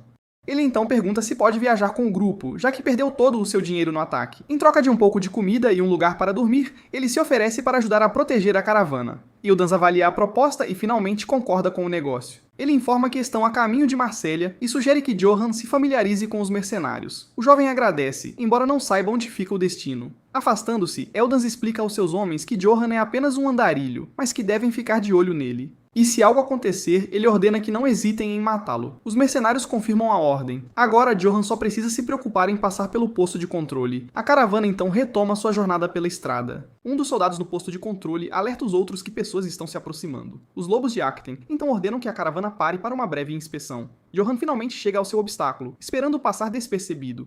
Eldans dá um passo à frente e se apresenta pedindo para falar diretamente com o responsável. O guarda reconhece a Katana Trading Company, que tem sua sede principal em Marselha. Ele cumprimenta o mercador e explica que estão apenas seguindo ordens para procurar um comerciante fugitivo. Johan entende que o posto de controle foi montado especificamente para capturá-lo. Um dos soldados se aproxima dele e exige que remova o elmo para mostrar o rosto. Ele inventa uma desculpa dizendo que tem uma condição de pele. Os guardas zombam dele e insistem que mostre o rosto de qualquer maneira. O líder do grupo questiona se o cavaleiro está escondendo algo. Os dois então se encaram em um momento de tensão.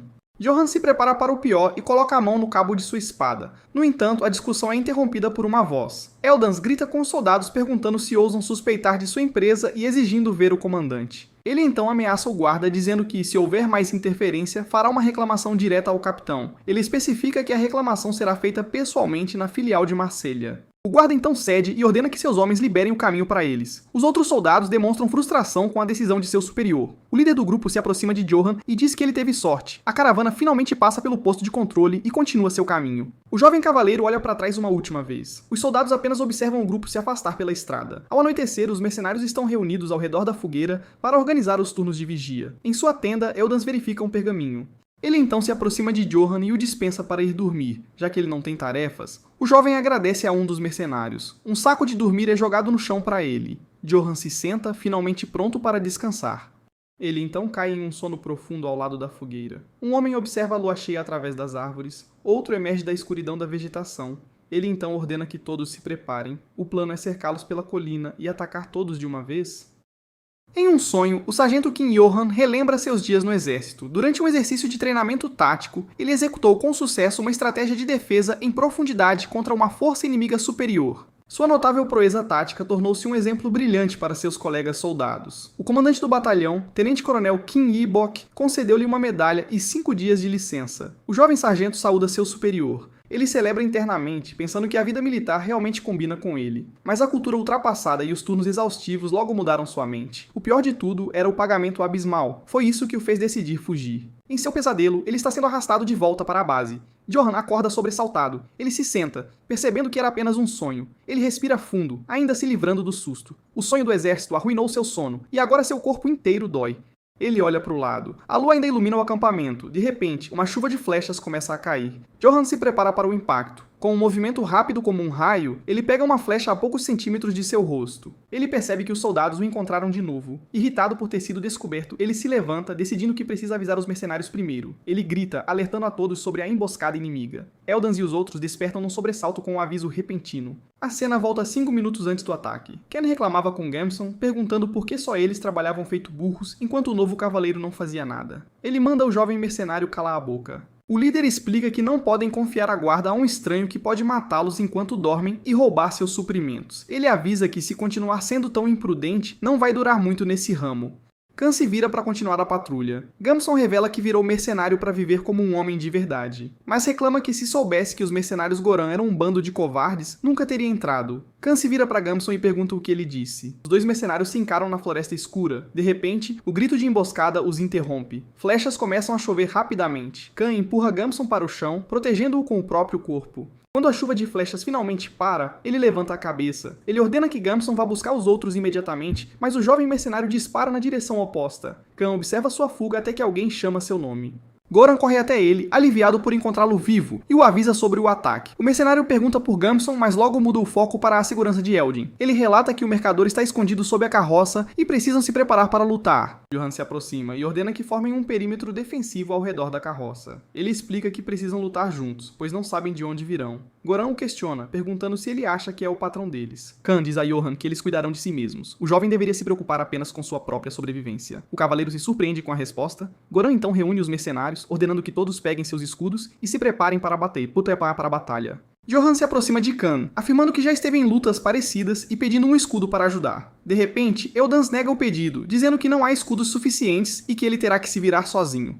Ele se vira percebendo que os mercenários não confiam nele. Seus olhos se arregalam conforme o inimigo se aproxima. Um bando enorme de bandidos emerge da escuridão da floresta. Johan nota que não são os lobos de Akten, apenas ladrões comuns. Khan grita para todas as unidades avançarem. Os mercenários avançam para a floresta para enfrentar o inimigo. Deixado para trás, Johan se pergunta quem protegerá a carroça. Os mercenários e bandidos se chocam intensamente.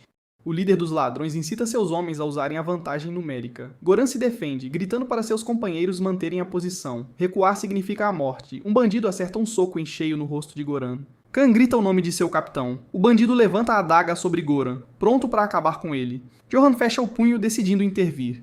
Com um movimento rápido, ele saca sua espada.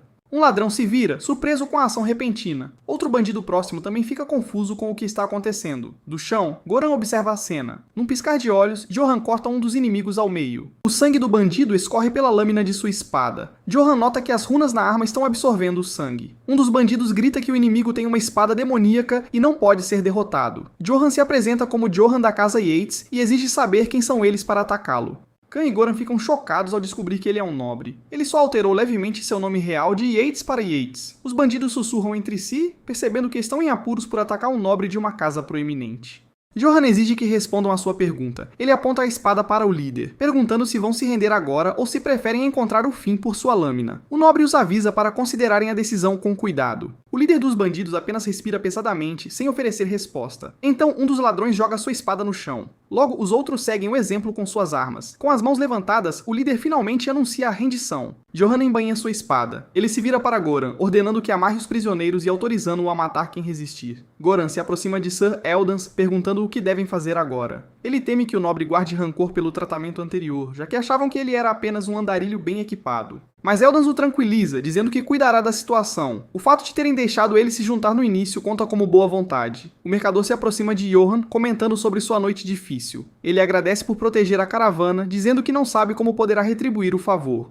Johan coloca a mão em seu ombro, afirmando que o mais importante é a segurança de todos. O Homem-Gato se surpreende por ele não exigir compensação. Com isso, o jovem nobre se afasta, mas volta atrás e pede que da próxima vez lhe emprestem um escudo. Eldans concorda imediatamente, prometendo que ele será o primeiro a receber um. Johan então menciona seu plano de interrogar os prisioneiros e pede a ajuda dos mercenários. Goran sugere que, agora que seu status é conhecido, falar com os prisioneiros de forma mais formal deixaria todos à vontade. Um mercenário empurra um dos ladrões capturados para a frente. Ele é rapidamente forçado a se ajoelhar diante de Johan. O nobre se aproxima, perguntando quem ele é e por que os atacou. O líder revela que são soldados particulares da aniquilada Casa Brits. Meses atrás, a Casa Brits foi atacada repentinamente sob acusações de traição contra o imperador. Os responsáveis por massacrar seu território foram os lobos de Akten. Eles resistiram desesperadamente, mas foram derrotados e forçados a recuar quando o carrasco nobre entrou na briga. Um mercenário ao lado de Johan confirma que provavelmente era ele, Karamov, o cão de caça do imperador. O líder dos bandidos se curva, pedindo desculpas por cometer um crime capital. Ele explica que o exército imperial os caçou como rebeldes e os nortistas viraram as costas para eles, marcando-os como desertores. Embora não possa justificar o banditismo, eles precisavam fazer algo para sobreviver. Johan pergunta se havia algum outro motivo para o ataque. O homem nega, afirmando que a única razão para atacar era a riqueza óbvia da caravana. Eldans fica furioso, gritando que as entregas da empresa comercial são baseadas na confiança. Johan pede a um mercenário que o contenha, ordenando que Sir Eldans se acalme. Ele reflete sobre a traição contra o imperador, lembrando-se de Karamov dizendo que era tudo por ele. Finalmente, ele entende a situação. Johan conclui que nunca houve traição alguma. Era apenas um pretexto para o imperador expurgar os nobres usando Karamov.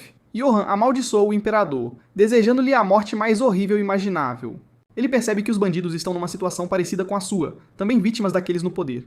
Ainda assim, eles se tornaram bandidos, e o jovem nobre não sabe como lidar com eles. Khan se aproxima pedindo ordens, oferecendo-se para arrancar mais informações deles. Johan recusa, dizendo que já sabem tudo o que precisam. De repente, Gamson retorna, avançando para espancar um dos prisioneiros até a morte. O prisioneiro amarrado consegue bloquear o ataque do jovem mercenário. Khan intervém, agarrando a arma de Gamson antes que ele possa atacar de novo. Gamson se vira, exigindo saber por que está sendo impedido. O líder dos mercenários afirma que eles não têm o direito de punir os prisioneiros, especialmente ele, depois de ter abandonado seus companheiros e fugido. O jovem mercenário apenas aceita a situação com indiferença. O líder dos bandidos implora a Sir Johan que poupe suas vidas, prometendo nunca mais fazer o mal. Os outros prisioneiros se encolhem no chão, cheios de medo. Khan se oferece para executá-los todos imediatamente, se receber a ordem. Johan aperta o punho de sua espada, ponderando suas opções. Ele decide que os mercenários devem desarmá-los e deixá-los ir. O líder dos bandidos agradece, mas Gamson questiona por que ele está poupando suas vidas. O jovem nobre se vira para os prisioneiros, dizendo para ouvirem com atenção. Ele diz que entende suas circunstâncias, mas roubar caravanas é inaceitável. Johan revela que, como eles, ele só aprendeu habilidades para sobreviver. Eldan se surpreende ao ouvir um nobre falar sobre aprender habilidades de sobrevivência. Um mercenário aponta para Goran, afirmando que ele só está ali porque o pagamento é bom. O nobre grita para que aprendam novas habilidades e encontrem um jeito honesto de ganhar a vida. O líder dos bandidos se curva em gratidão, prometendo que nunca esquecerão sua misericórdia. Johan diz ao grupo que eles precisam partir também. Ele não quer se envolver em mais problemas. À distância, uma criatura sombria os observa do topo de uma colina. A figura se levanta na escuridão, revelando ser um lobo com olhos vermelhos brilhantes. O grupo decide descansar em um pequeno lugar chamado Rootspur antes de continuar para Marseille. O chefe da vila é informado de que Sir Eldans, da Katana Trading Company, chegou. Ele vai encontrar o mercador no pátio da vila. Eldans o cumprimenta entusiasticamente, dizendo que faz meses. O chefe lhe dá as boas-vindas e pergunta se algo aconteceu na estrada. O mercador relata ter encontrado um bando de bandidos, observando que as coisas pioraram desde que o imperador enlouqueceu. Ele é imediatamente repreendido, dizendo que isso poderia causar problemas se um legalista imperial ouvisse. Mas Eldans explica que tudo deu certo graças a um nobre incrivelmente corajoso que viajava com eles. O chefe menciona que um falso nobre passou por ali semanas atrás, mas ele bateu no homem e o expulsou da vila.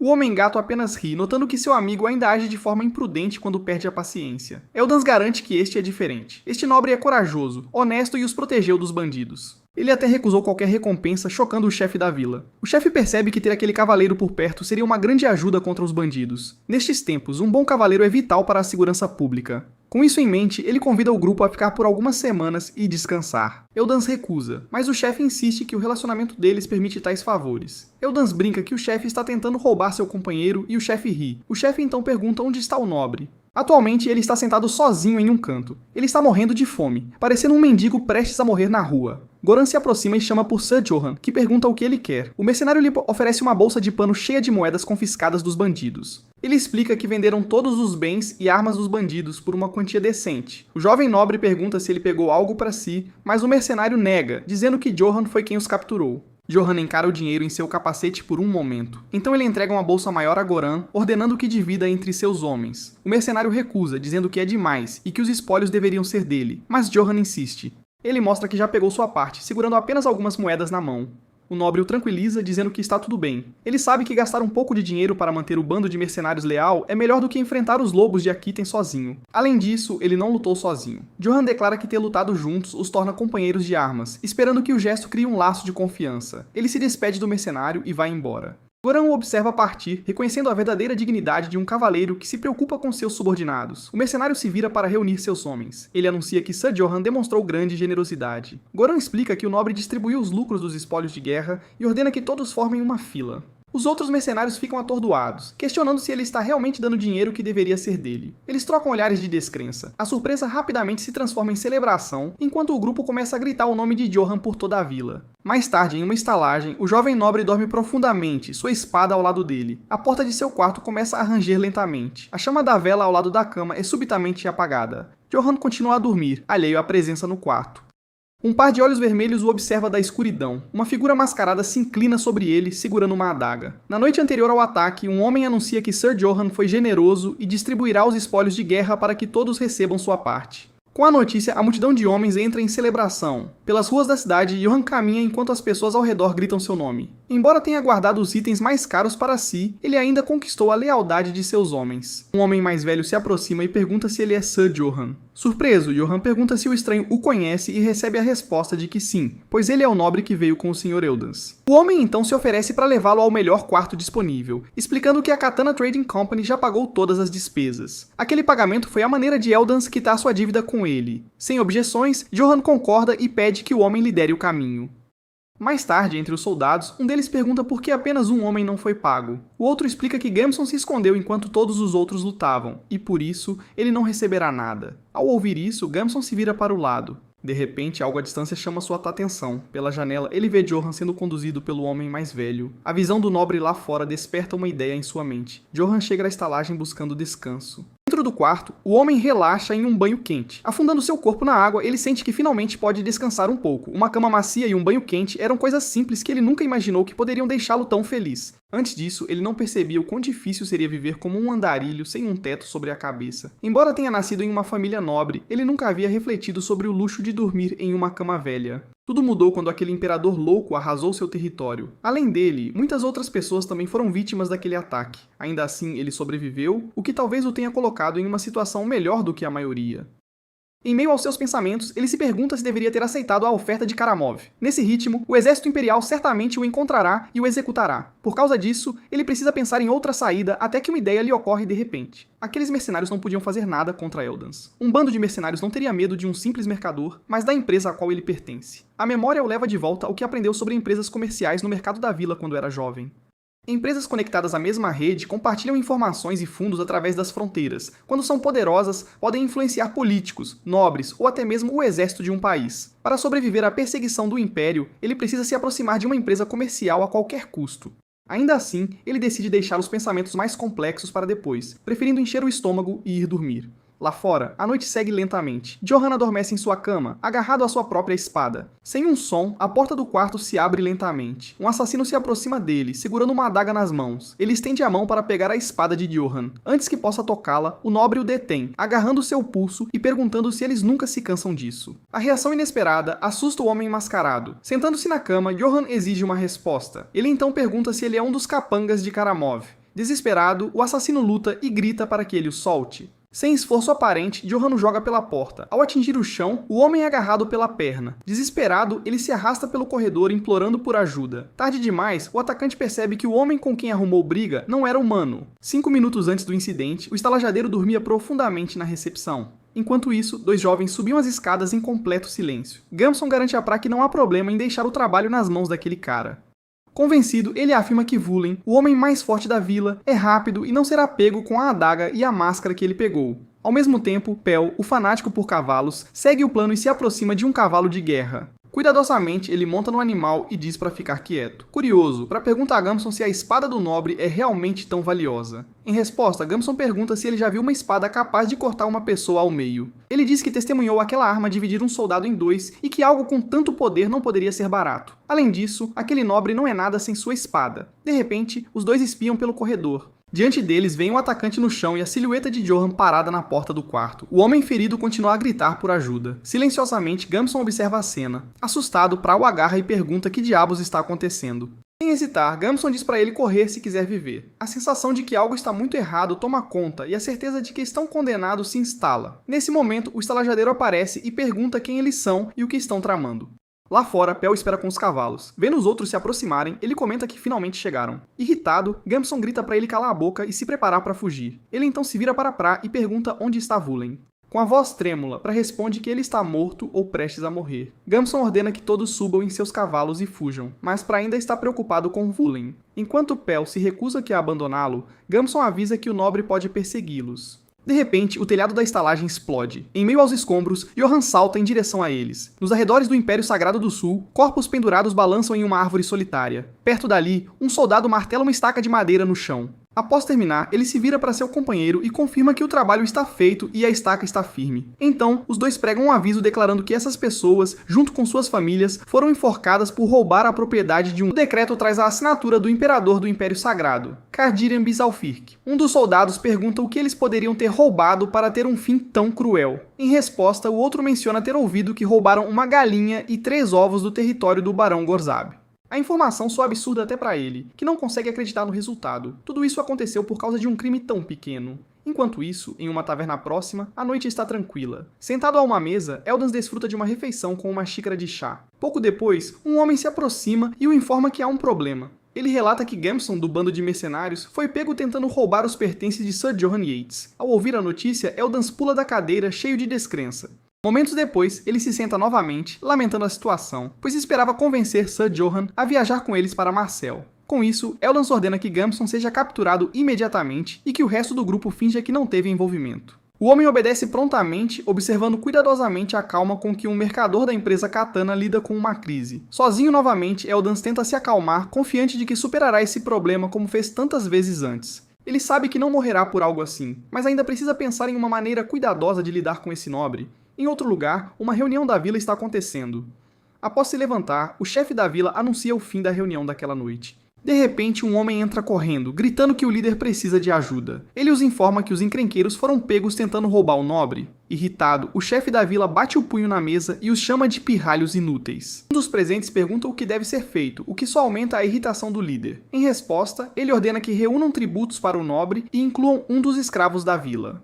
Ele exige que se preparem para executar os encrenqueiros na frente do próprio nobre. Os pais dos jovens protestam, dizendo que não podem deixar seus filhos morrerem. Furioso, o chefe pega um banco, manda todos calarem a boca e o espatifa no chão. Ele então berra com os pais, perguntando se não entendem a gravidade ou se esqueceram do decreto do imperador. Gritando, diz que precisam agir antes do nobre, pois é a única forma de sobreviverem. O decreto imperial dizia que quem cobiçasse os bens de um nobre teria a língua cortada junto com a família, ou seria sentenciado à forca. Em alguns lugares, famílias inteiras já tinham sido dizimadas por causa desse decreto absurdo. Tudo isso porque pediram um frango e 3 ovos em vez de salários atrasados, afinal para ele, todo nobre age da mesma forma. O chefe se vira para uma das mães e pergunta o que ela acha que o nobre fará com os filhos deles. Após ofender um nobre, ele certamente tentará puni-los de alguma forma, talvez decapitando a vila inteira enquanto discursa sobre a honra de um cavaleiro. Um homem argumenta que o território é do Conde Jerpen e poderiam pedir ajuda a ele. Em resposta, o chefe diz que nobres só se importam com joguinhos de honra, nunca com quem vive ou morre. Batendo na mesa, ele grita para todos acordarem. Enquanto os pais choram, os outros permanecem em silêncio. O chefe pergunta se acham que ele se sente bem com isso. Com pesar, lamenta ter que sacrificar as crianças, mas diz que a vila sobreviverá se os jovens morrerem, e que essa decisão é para o bem de todos. Mais tarde, uma multidão se reúne sob uma árvore enquanto os aldeões se aproximam. Os 3 jovens continuam ajoelhados e amarrados, com um 4º homem caído ao lado. Observando, Johan percebe que a situação saiu do controle. Eram só garotos tentando roubar sua espada. Parece que fizeram isso ao notar a arma, levando-o a decidir que deve mantê-la escondida daqui em diante. Ele admite parte da culpa por carregar tal espada à mostra, decidindo apenas dar um susto neles antes de soltá-los. Sentado em uma cadeira, Johan espera no meio da multidão. Pouco depois, o chefe da vila se aproxima e pergunta se o honrado Sr. Johan está bem. Sem hesitar, Johan responde que não. Ele não está nada bem. Ele pergunta se é costume na vila de Hootspeck receber convidados colocando lâminas em suas gargantas e saqueando suas bagagens. Com isso, o chefe se joga no chão e oferece um pedido de desculpas sincero. Assumindo a culpa, ele diz que falhou por não controlar aqueles idiotas. Johan avisa um dos garotos para ter mais cuidado na próxima vez e dispensa todos. De repente, o chefe da vila saca uma adaga. Erguendo a lâmina sobre a cabeça de um dos jovens, ele declara que vai se redimir cortando suas cabeças pela honra de Johan. Imediatamente, Johan estende a mão e ordena que pare, deixando claro que essa não é sua intenção. Ainda assim, o chefe insiste que aqueles que mancharam a honra do Sr. Johan merecem morrer. Ignorando a ordem, ele levanta a adaga novamente para executar um dos jovens. A mãe do garoto cobre o rosto e pede perdão ao filho. No entanto, a lâmina é parada antes de atingir o alvo. Friamente, Johan pergunta se ele não ouviu quando mandou parar. O chefe e os aldeões voltam seus olhares para Johan. Em silêncio absoluto, a multidão observa a cena. Johan se levanta e pergunta se todos enlouqueceram a ponto de matar pessoas por um motivo tão trivial. Firmemente ele diz que se querem que paguem pelos crimes, que façam com que paguem com dinheiro. Com isso, a multidão encara Johan em silêncio. Percebendo que sua sugestão soou óbvia demais, ele limpa a garganta e diz que vai repetir. Questiona como a honra pode ser mais preciosa que a vida, e ordena que soltem os jovens e sumam. A adaga escorrega da mão do chefe e crava no chão. Tomado pela admiração, o líder se ajoelha, impressionado com a decisão honrosa de Ser Johan. Aliviados, os pais de Pra correm para abraçá-lo, felizes por vê-lo são e salvo. O chefe da vila ainda não acredita que um nobre assim realmente exista, confirmando que Eldens dizia a verdade. Como sinal de gratidão, os mercenários se curvam agradecendo a Johan e prometendo nunca esquecer sua bondade. Gamson também pede desculpas, admitindo que não percebeu o quão honrado o nobre era e que acabou sendo enganado por um idiota. Enquanto os outros jovens são soltos, um homem comenta que tiveram sorte, pois qualquer outro cavaleiro os teria matado. Nesse momento, o líder dos mercenários se aproxima de Gamson, que pede para ser solto. Amargurado, Gamson lamenta ter se juntado a esse bando de mercenários azarados. De repente, o líder agarra seu rosto. Assustado, o jovem pergunta do que ele está falando. Em tom frio, o homem diz para ele relaxar o corpo, afirmando que isso facilitará as coisas. Logo depois, uma sombra surge atrás de Gamson para atacá-lo enquanto Johan olha para trás. Surpreso com o movimento repentino, Johan se vira. O corpo de Gamson cai no chão, executado na frente de seus companheiros mercenários. Vendo a cena, Johan se levanta e pergunta que diabos eles pensam que estão fazendo. Em resposta, o líder do grupo apenas se justifica dizendo que, sob o decreto do imperador, ele apenas executou aquele que cobiçou a riqueza de um nobre. Johan retruca, dizendo que suas palavras não foram levadas a sério, pois tinha certeza de que ele não iria. Preciso ver o sangue deles. Ao redor, os mercenários e Eldans observam tudo em silêncio. Dirigindo-se a Sir Johan, o líder explica que até mercenários têm honra e regras a seguir. Segundo ele, as ações covardes de Gamson pisotearam a honra deles e colocaram o grupo em risco, então ele só protegeu as regras. O líder oferece a adaga, dizendo que se Johan se sentiu desafiado, pode puni-lo. Nesse momento, Johan percebe que o homem tem razão e que mercenários têm sua própria honra, algo que ele tenta proteger com a própria vida. Com isso, Johan embainha sua espada. A multidão continua observando em silêncio absoluto.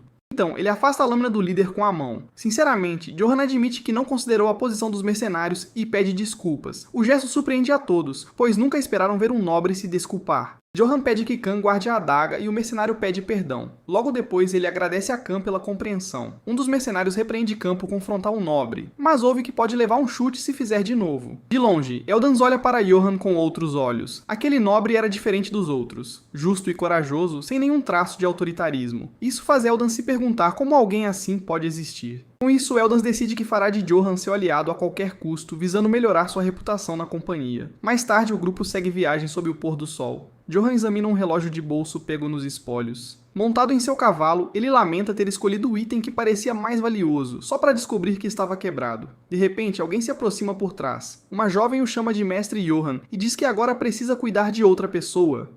Logo depois, uma voz o chama de um portão próximo. O chefe da vila se aproxima e oferece presentes como sinal de gratidão. Entre eles, Johan reconhece um relógio e se surpreende por terem achado algo tão valioso. Além disso, o chefe oferece um escravo, dizendo que o garoto entende de geografia e será útil. Era a primeira vez que Johan via um escravo em condição tão deplorável, e deixá-lo ali seria um risco de morte. Agradecendo a oferta, ele pede que lavem e alimentem o jovem enquanto se preparam para partir. Nesse momento, o chefe anuncia que Godin foi aceito. Mesmo levando o garoto, Johan se sente desconfortável com a ideia de ter um escravo. À noite, no acampamento, os mercenários comem carne ao redor da fogueira, enquanto um deles diz para Khan não beber. Godin se aproxima de Johan, que limpa sua espada e o chama de mestre. O jovem entrega uma refeição e Johan agradece. Ele pede que Godin mude o tratamento e comece a chamá-lo pelo nome. Grato, o garoto agradece enquanto Johan se pergunta se o garoto é, na verdade, uma mulher. Curioso, ele pergunta como alguém bom em geografia virou escravo. Mas Godin responde que não é uma história agradável. O jovem pergunta se coisas ruins também acontecem com nobres. Johan diz que prefere ouvir a história dele primeiro, e Godin concorda. Ele começa dizendo que era um mascate de armas na região leste. Com o tempo, sob ordens de um nobre, ele se envolveu com contrabando de ouro. Ao ouvir isso, Johan comenta que tal crime levaria à pena de morte, e que ele teve sorte de sobreviver. Godin explica que precisava de dinheiro para sustentar a família, já que seus irmãos estavam doentes e famintos. Por isso, continuou entregando o ouro que o nobre mandava esconder, até que um dia foi denunciado pelo próprio nobre. Johan deduz que após servir ao propósito ele foi descartado e pergunta se ele tentou pedir um julgamento. Balançando a cabeça, Godin diz que pelo decreto do imperador nem teve o direito de se defender. Nisso, Johan pergunta se ele conseguiu enviar o dinheiro aos irmãos. O jovem explica que, para evitar a execução imediata, todo o dinheiro foi usado para subornar os guardas. Godin se desculpa, mas Johan diz que não tem nada pelo que se desculpar. Este mundo era cruel o suficiente para fazê-lo ranger os dentes. Sem poder, as pessoas eram tratadas como criminosas, exploradas sem chance de resistir às atrocidades dos nobres. Nem os soldados da casa Brits escapavam, sobrevivendo de roubos. Nem o povo de Rootsbeck, que foi levado a sacrificar os próprios filhos para sobreviver. Muito menos Godin, transformado em escravo após ser usado e descartado. Johan se pergunta se tudo isso é realmente justo. Imediatamente, ele se lembra de que não é hora de se preocupar com o mundo, já que está sendo caçado pelo exército do Imperador e pode morrer a qualquer momento. Então, ele chama Godin, que responde prontamente. Firmemente, Johan declara que agora são camaradas e que devem sobreviver e viver bem juntos. A jovem cora. De repente, um mercenário se aproxima e anuncia que um monstro apareceu por perto. Johan se levanta, lamentando não ter tempo nem para descansar. Sem demora, ele pergunta onde a criatura está e o homem aponta o caminho enquanto todos correm. Godin fica para trás, repetindo as palavras de Johan em silêncio. Ao chegar aos outros, ele pergunta se o monstro está perto. Eles dizem que está escuro demais para ver, mas há algo na escuridão. Nesse momento, Johan surge dos arbustos, fazendo os mercenários mandarem ele se abaixar. Calmamente, ele diz que está tudo bem. Johan ordena que guardem as armas, deixando os mercenários confusos. Johan diz que vai dar uma olhada e entra na escuridão. Khan diz que lutar contra monstros exige habilidades especiais e é perigoso. Em tom sério, ele reforça que a missão do grupo é proteger Eldans e que não podem correr riscos desnecessários. De repente, Johan para e fecha os olhos, dizendo que consegue sentir algo.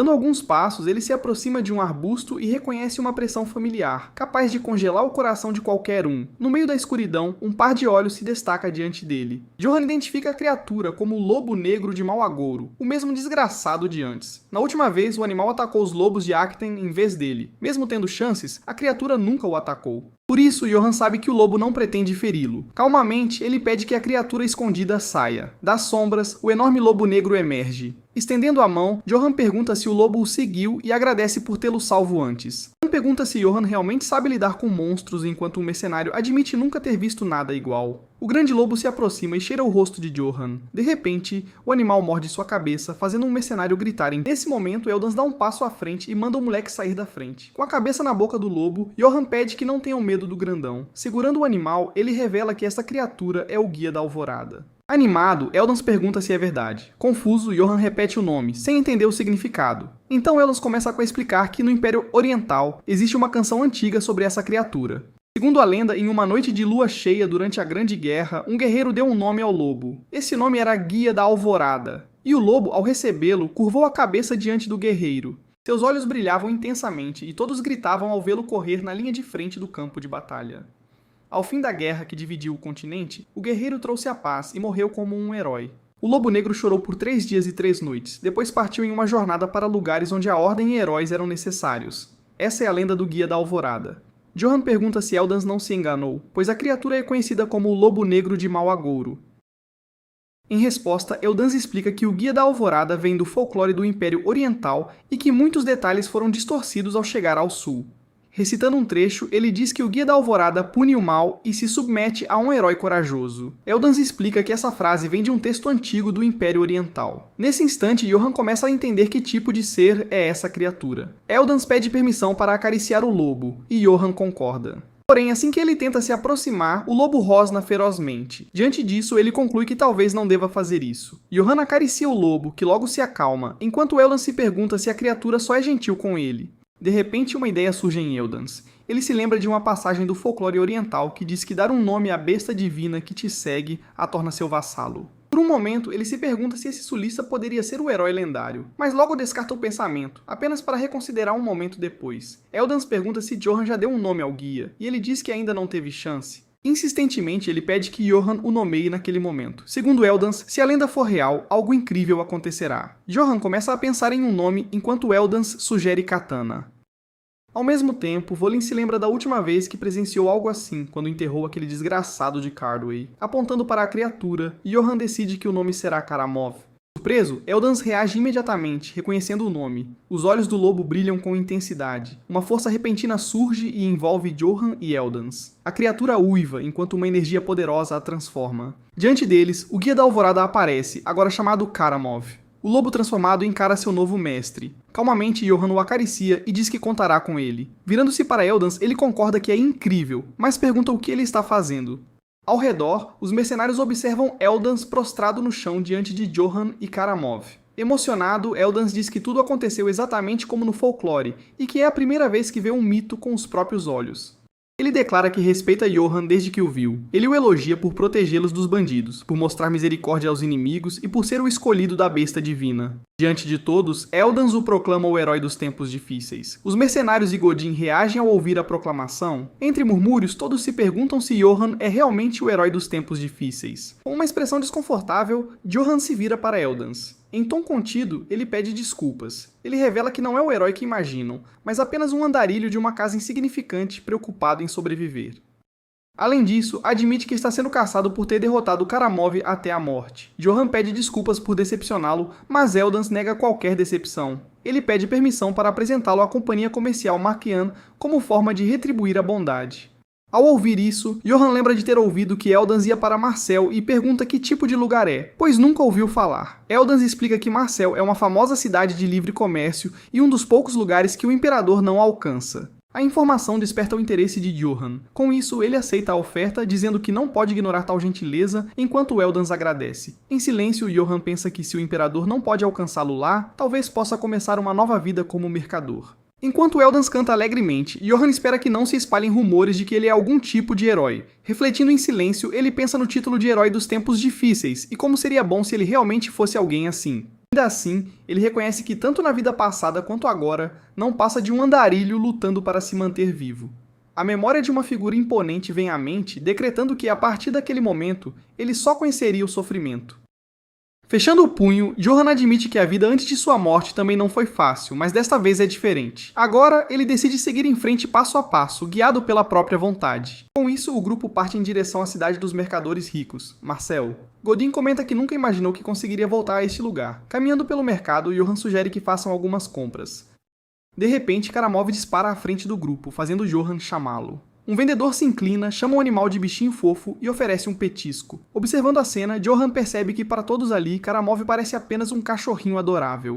Um dia antes de entrar em Marcel, o grupo estava reunido na floresta. Nesse momento, Johann se vira para Karamov e chama seu nome. Ele explica que um monstro daquele tamanho causaria uma confusão enorme na cidade e pede que ele espere do lado de fora. Em resposta, o corpo de Karamov começa a passar por uma transformação. Johann observa atentamente enquanto a criatura assume uma forma menor. Surpreso, ele pergunta se o lobo realmente diminuiu e se essa é outra habilidade de uma besta divina. Sem perder tempo, Godin corre e abraça o pequeno Karamov, exclamando como ele é fofo. Diante da situação, Johann conclui que nesse tamanho provavelmente não haverá problemas. De volta ao presente, uma pequena multidão se reúne, comentando sobre o filhote de aparência incomum e se perguntando se é um animal de estimação de uma terra distante. Envergonhado, Godin pede desculpas pela falta de modos do pequeno, mas Johann diz que precisam sair logo, pois ainda estão sendo perseguidos. Logo depois, Godin chama Johann. Ele se oferece para cuidar de todo o equipamento se comprarem uma bolsa grande, lembrando que costumava ser um mercador de equipamentos. Ele mostra que só tem 4 moedas de prata e pergunta se podem comprar tudo o que precisam.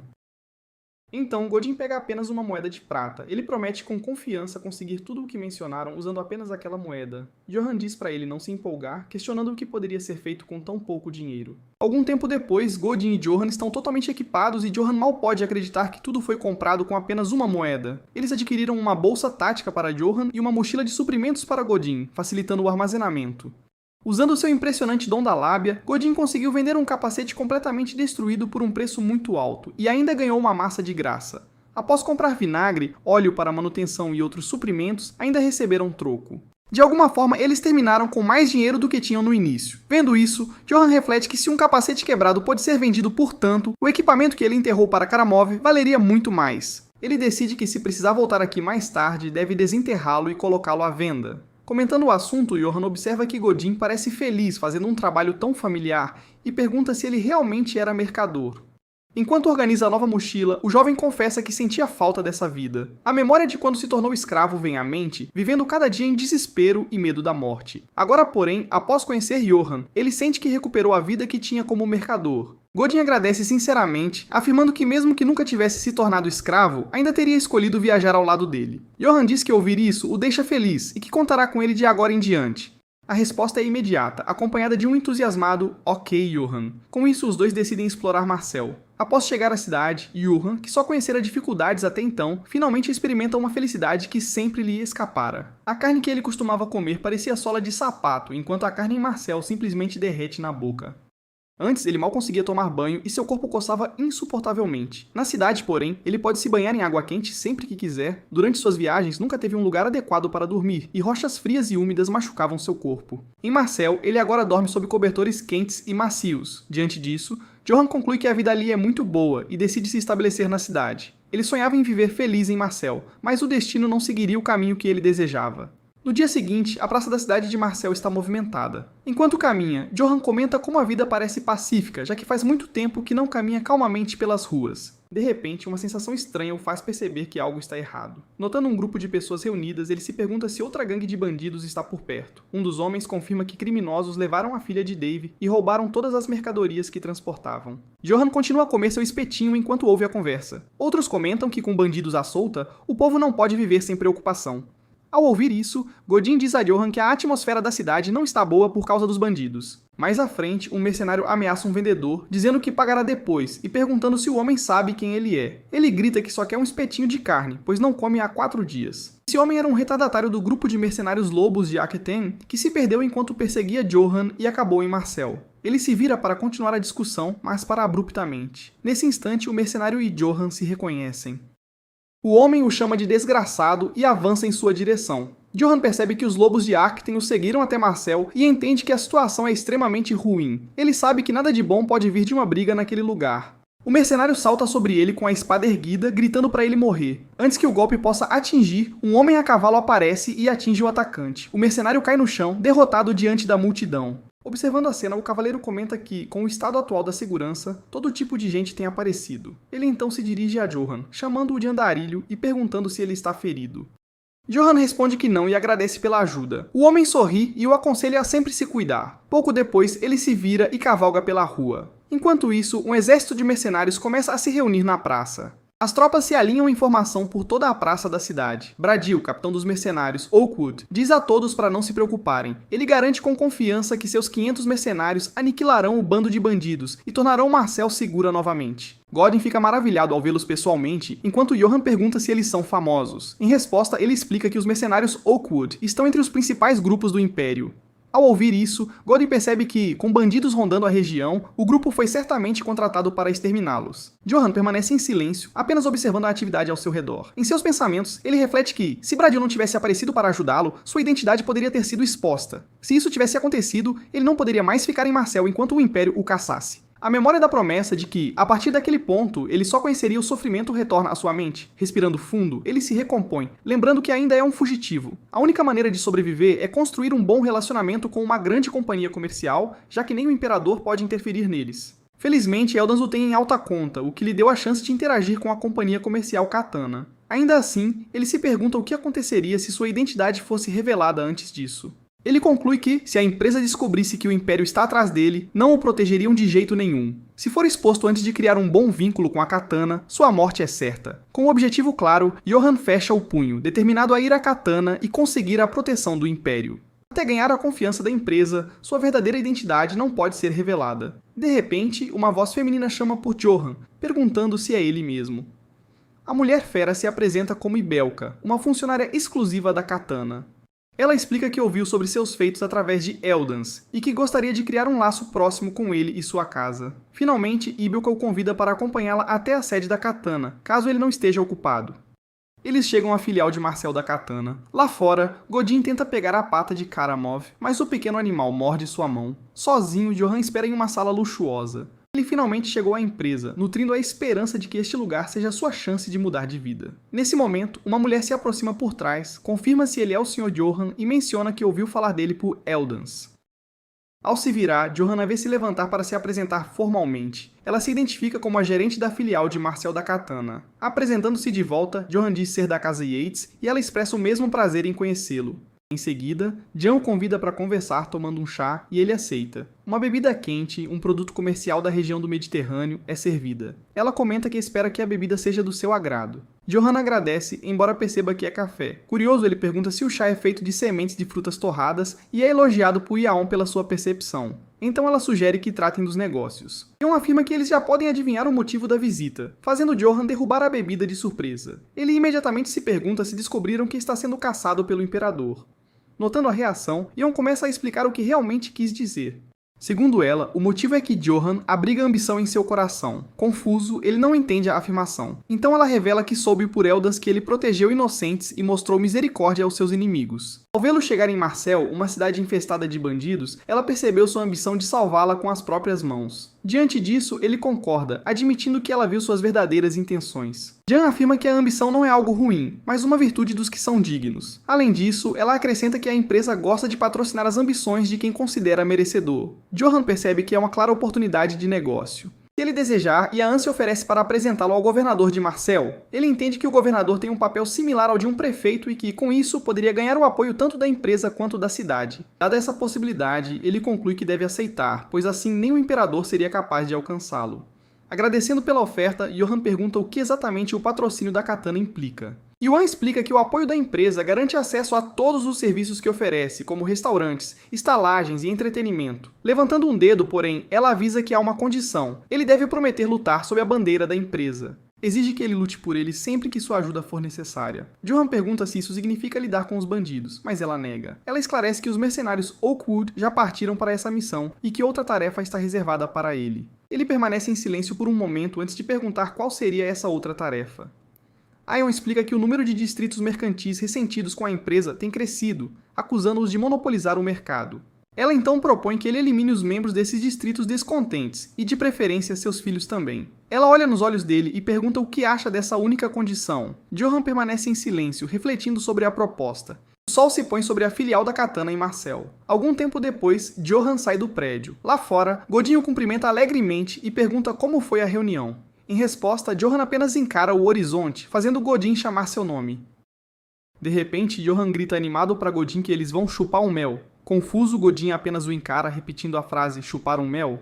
Uma hora antes, Johan e Yeon ainda estavam conversando na sala de reuniões. Naquele momento, Johan recusa a proposta dela. Ele argumenta que em uma cidade grande como Marcel, é natural que surjam reclamações quando alguém domina a distribuição. Ele então questiona se, em vez de resolver pelo diálogo, ela espera que ele mate essas pessoas, incluindo crianças. Ele afirma firmemente que não pode assassinar inocentes por tal motivo e se recusa a fazê-lo. Finalmente, ele sugere que finjam que esse acordo nunca existiu. Yain e Johan se encaram em silêncio por alguns momentos. Então, a expressão dela muda sutilmente, e Yain informa que ele passou, deixando Johan confuso. Inclinando-se levemente, ela explica que tudo não passou de um teste para ver se ele era adequado para o patrocínio, o que o leva a perguntar se o monopólio era falso. A gerente esclarece que a empresa nunca monopolizou a distribuição e é, na verdade, bem vista entre os mercadores. Ela acrescenta que deseja manter os termos propostos, mas isso não significa que ele precise ir para um campo de batalha imediatamente. Ian explica que os mercenários Oakwood já partiram para subjugar os bandidos e que, enquanto isso, ele está livre para descansar e aproveitar o patrocínio. Ela então estende a mão e o convida a se juntar à empresa. Johan aceita a oferta com entusiasmo. Os dois apertam as mãos, selando o acordo, e Johan expressa seu desejo de que a parceria seja benéfica para ambos. De volta à rua, Godin pergunta o que a expressão chupar um mel significa. Johan explica que é um jeito de dizer que vão gastar muito em algo caro usando o dinheiro da Katana. Logo depois, Godin pergunta se as negociações foram bem e ele confirma que finalmente conseguiu o patrocínio. O jovem o parabeniza, e Johan agradece. Em sua mente, ele reflete que tudo está indo bem, já que garantiu apoio assim que chegou a Marcel. Embora os bandidos ainda causem problemas, ele acredita que, quando os mercenários lidarem com eles, a cidade voltará a ter paz. A vida feliz que ele sempre sonhou não parece mais distante, então ele decide que é hora de relaxar. Enquanto caminham pela rua, um grito repentino ecoa. Uma multidão se reúne ao redor de vários corpos espalhados pelo chão.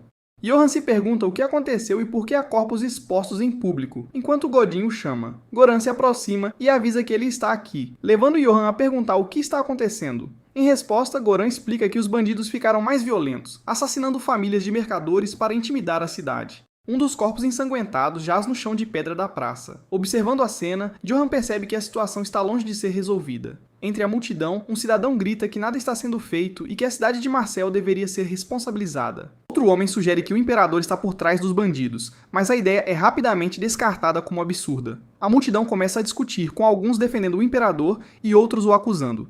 As vozes se sobrepõem em acusações e gritos de todos os lados, enquanto Johan observa o caos se desenrolar. Encarando a cena, ele vê a paz recém-encontrada em Marcel sendo destruída pelos bandidos. Ele então começa a se perguntar o que os mercenários estão fazendo. Em seu escritório, Ibelka entra apressada e anuncia que tem notícias terríveis para a gerente Ayaan. Já ciente dos corpos que foram encontrados, Ion pergunta o que os mercenários Oakwood estão fazendo, e Belka hesita por um momento antes de responder. Ela relata que não conseguiram contatar os mercenários, o que leva Ion a questionar o que exatamente isso significa.